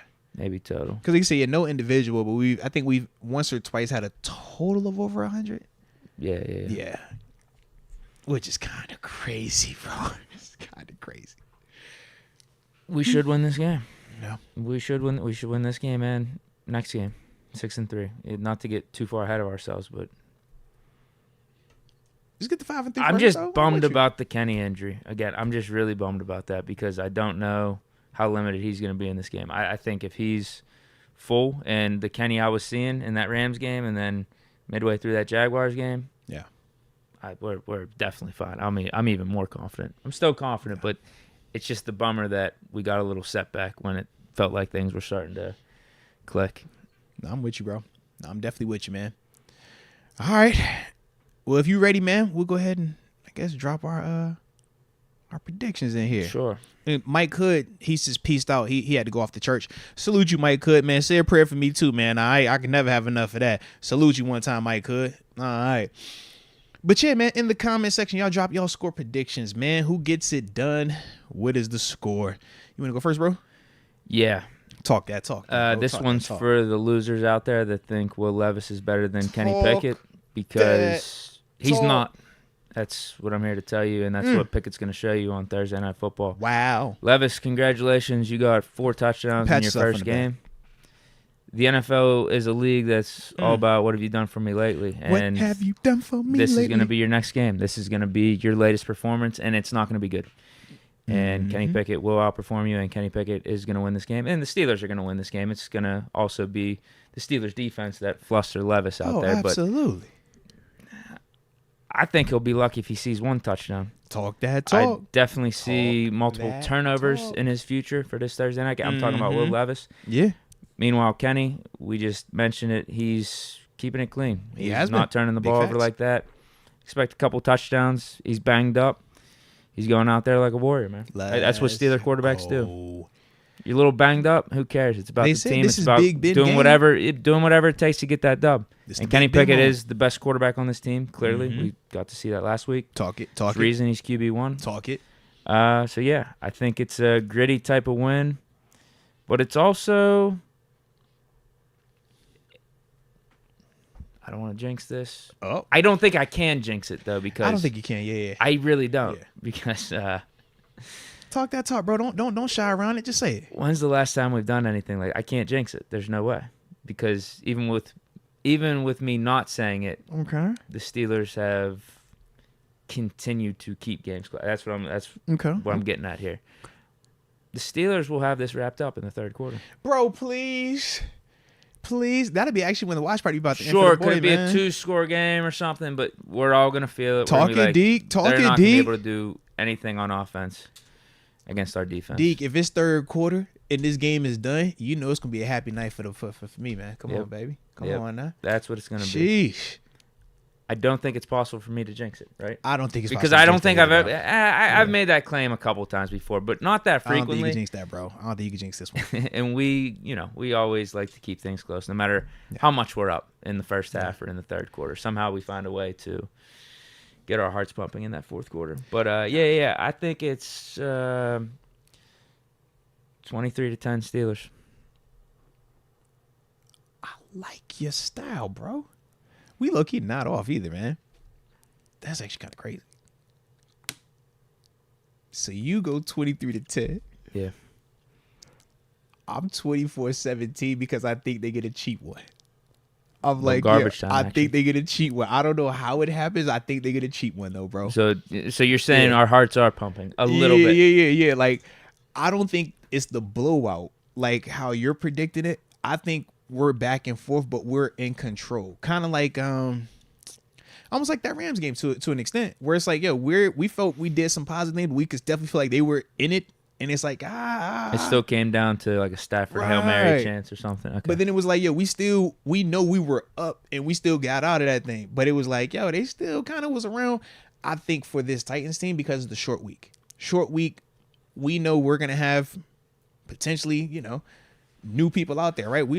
No Mika, so we know definitely going to be something new over there. But just as a whole, man, short week, it just gets weird. TG kind of talked about it because on Thursday night games, they usually are weird. They either are super low scoring or they get kind of robust. You're like, bro, how did this happen tonight? It's just the weirdness of Thursday night games. But as a whole for me, man, I think that we take care of business, man. I got it, like I said, 24-17. I feel like we will be able to move the ball. I feel like if Kenny is out there, I think that he goes back to looking like how he was prior to getting hurt. He was aggressive. He was taking good shots. It wasn't a big him and Deontay could not be stopped. Right. That's my thing. I'm like, I think that comes right back. I just have my concerns with his overall health. But that's also why I said, as long as Kenny or Mitch doesn't turn the ball over, we're going to be fine, because the great thing that we do is win up front. And that makes every quarterback's life a lot more challenging. He was not, he got hit a lot last week. Don't get it twisted.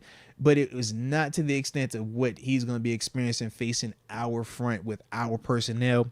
And if Cam is healthy, I'm hoping he is.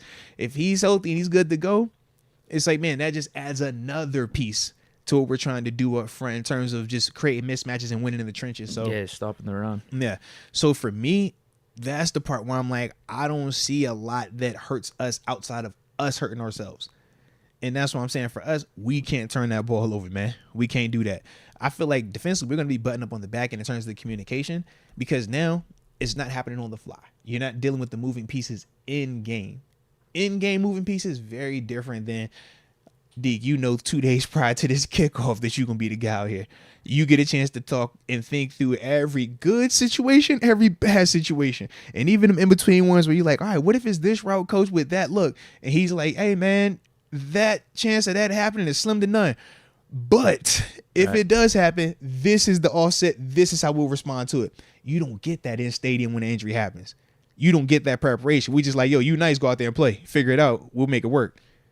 Now you got a little bit of time. So I think we'll be a lot more buttoned up that standpoint. Big concern, you just got to stop Derrick Henry, man. Absolutely. So, yeah, man. Starts with that. Absolutely. Stop Derrick Henry and DeAndre Hopkins, and I like our chances. Absolutely, man. Absolutely. I will read off a couple of these score predictions because it is 6:23, Deke, and I ain't gonna be late on date night, broski. You know that. I ain't gonna be late. And we got a couple of Fish Momentum. Shout out to official. Shout out to official. So yeah, I'm gonna read these couple real quick. Knight Rider 16 has his 13-6 Steelers. Ugly game. I like it. Tube Dude 92 says 21-17 Steelers. Shout out to the Steelers. One time for the culture. One time for the culture. Was that Devon Hebert? Shout out to Devon Hebert. Has it 22-12. I'm assuming Steelers. Noah Hood, not to be confused with Mike Hood, has it Titans 38. Steelers 6. Shout out to Noah Hood right there. Okay. Zigging while we zag. One time. Cody James 16-13. Pitt wins, but it's ugly. Steelers Nation on fire. Shout out Steelers Nation on fire. 27-10. Steelers. Brian. 30-13 Titans, and I hate it is what he said. And then I can't end it with Rod Dallas because Rod Dallas says 17-31. I've never seen this from Rod Dallas. He must be down bad right now. He ain't in Shoreline right now. I don't know where he is right now. That ain't he wouldn't have said that in Shoreline. Yeah, he wouldn't have said that in Shoreline, man. I know the people in Shoreline. They wouldn't go for that. All right. Official Momentum got it 28-7 Steelers. Pittsburgh tied at 86-18-17 Steelers. Javi Bird 27-20 Steelers. Leah Warren is a little bit on the fence. She says, honestly, I don't know what to expect. I can understand that. All right, Day G's says 30-13 Titans, but the last two, Nick Bragdon, 24-7 Steelers, and the final one is Jack Love, 10-7 Steelers in a snooze fest. Ain't nothing wrong with a snooze fest either, baby. All right, we watch and win. I roll over and hold on, wifey. I'll win 3-0. Come on, man. I don't 3-0. care. I win 2-0. I don't care. Sure, 2-0. Come on, baby. And then we can all come in here and be like, fire Canada anyways. It's all good. Yeah, we could say that. I would like the offense. Well, who knows? If we win 2-0, let's just we'll save that for when that happens. Matt Canada has already let you know. Matt Canada has already let you know y'all gonna find a way to blame him anyways. When that phone dropped, he said y'all gonna find a way to. I said, you know what? Lean into it, Matt. Why not? Lean into it. Be the villain. Why not be the villain, bro? They need a villain. Be the villain, bro. Lean into it.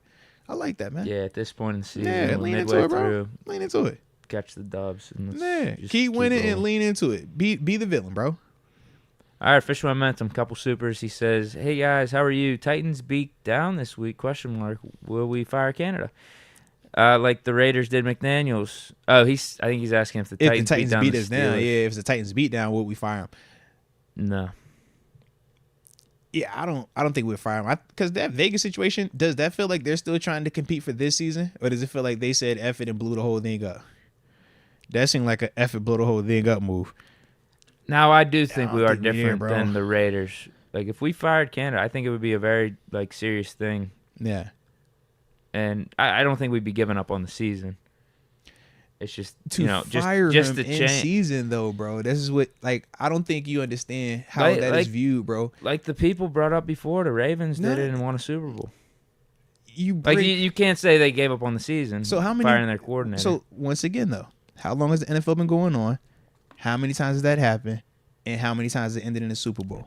I'm just saying we're more like the Ravens in how we do things. We're not giving up on a season if we fire Canada. I'm saying that's all I think good. I think we're doing that to try to boost things. I think that's all well and good. I think that's all well and good, but I do think that is a lot more wishful optimism than legitimate. Just because, like we said, we bring up the Flacco scenario. I don't think we're going to do it. I'm saying if we did it, I don't think that's our mentality. We're not going to be tanking the season. Yeah. I just don't think we would ever do it because, to me, for them to do it is them tanking the season.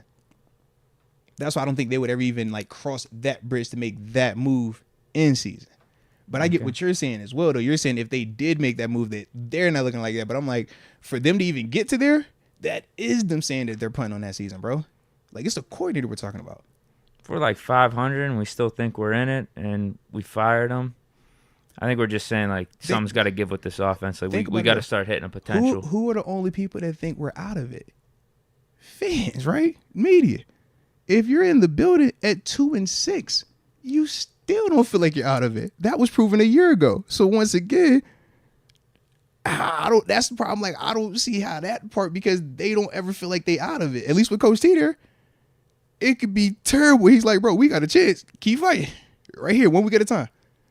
That's my only thing. I don't know, but hey, it could be. I'm saying I've never seen that temperature. Yeah, I don't think they would fire him, but. Ambition Live Friday at the Kraft House, 8 p.m. Steelers win, so he does have us winning. Let's go. We need that dub, though, bro. Also says Ambition at the Packers Steelers pregame show, November 12th, 10 2023. 10 a.m. Pull up, it's free. Hashtag Mr. Jack Myers Jr. Now, which was the one he said has the cover for? I think that's it was one of these ones coming up. One. Yeah, that one of these ones coming up. Definitely the Kraft House. All right. He shouldn't have said that. Yeah, but he definitely said one got the cover one. Of course I remember the cover. And I remember it. Yeah. See, because it's the cover. That's why, bro. Yep. That cover, you're like, hold on, I gotta never pay. Let us know. I don't want the cover. I want to pay to get in. Let me just walk in. Surprise me, bro. All right. Well, shoot, man. Shoot, it's 6:29. Now that I look at it. Yeah. Anything else you got on your plate, though, broski? No. I like it. Just watching this game tomorrow. Get this dub. Watch this victory tomorrow, bro. Yep. We need a dub. And then we back in here on Friday morning for a Victory Friday. Come on, baby. Come on. Give it to us one time for the culture. So with that being the case, man, y'all stay safe out there. Enjoy the game. I'll do a watch party for a little bit. You got anything tomorrow, man? Where you at? Post game, yeah. Post game, Bleacher Report app. Yeah. Tap in with the homie Deke post game. Like I said, man, for me, We'll be doing a watch party, like I said, second, third quarter time frame, like we always been doing up here. I'll put the link up later tonight after date night. Y'all know that, all right? But y'all stay safe out there, man. Then until next time, baby. Peace.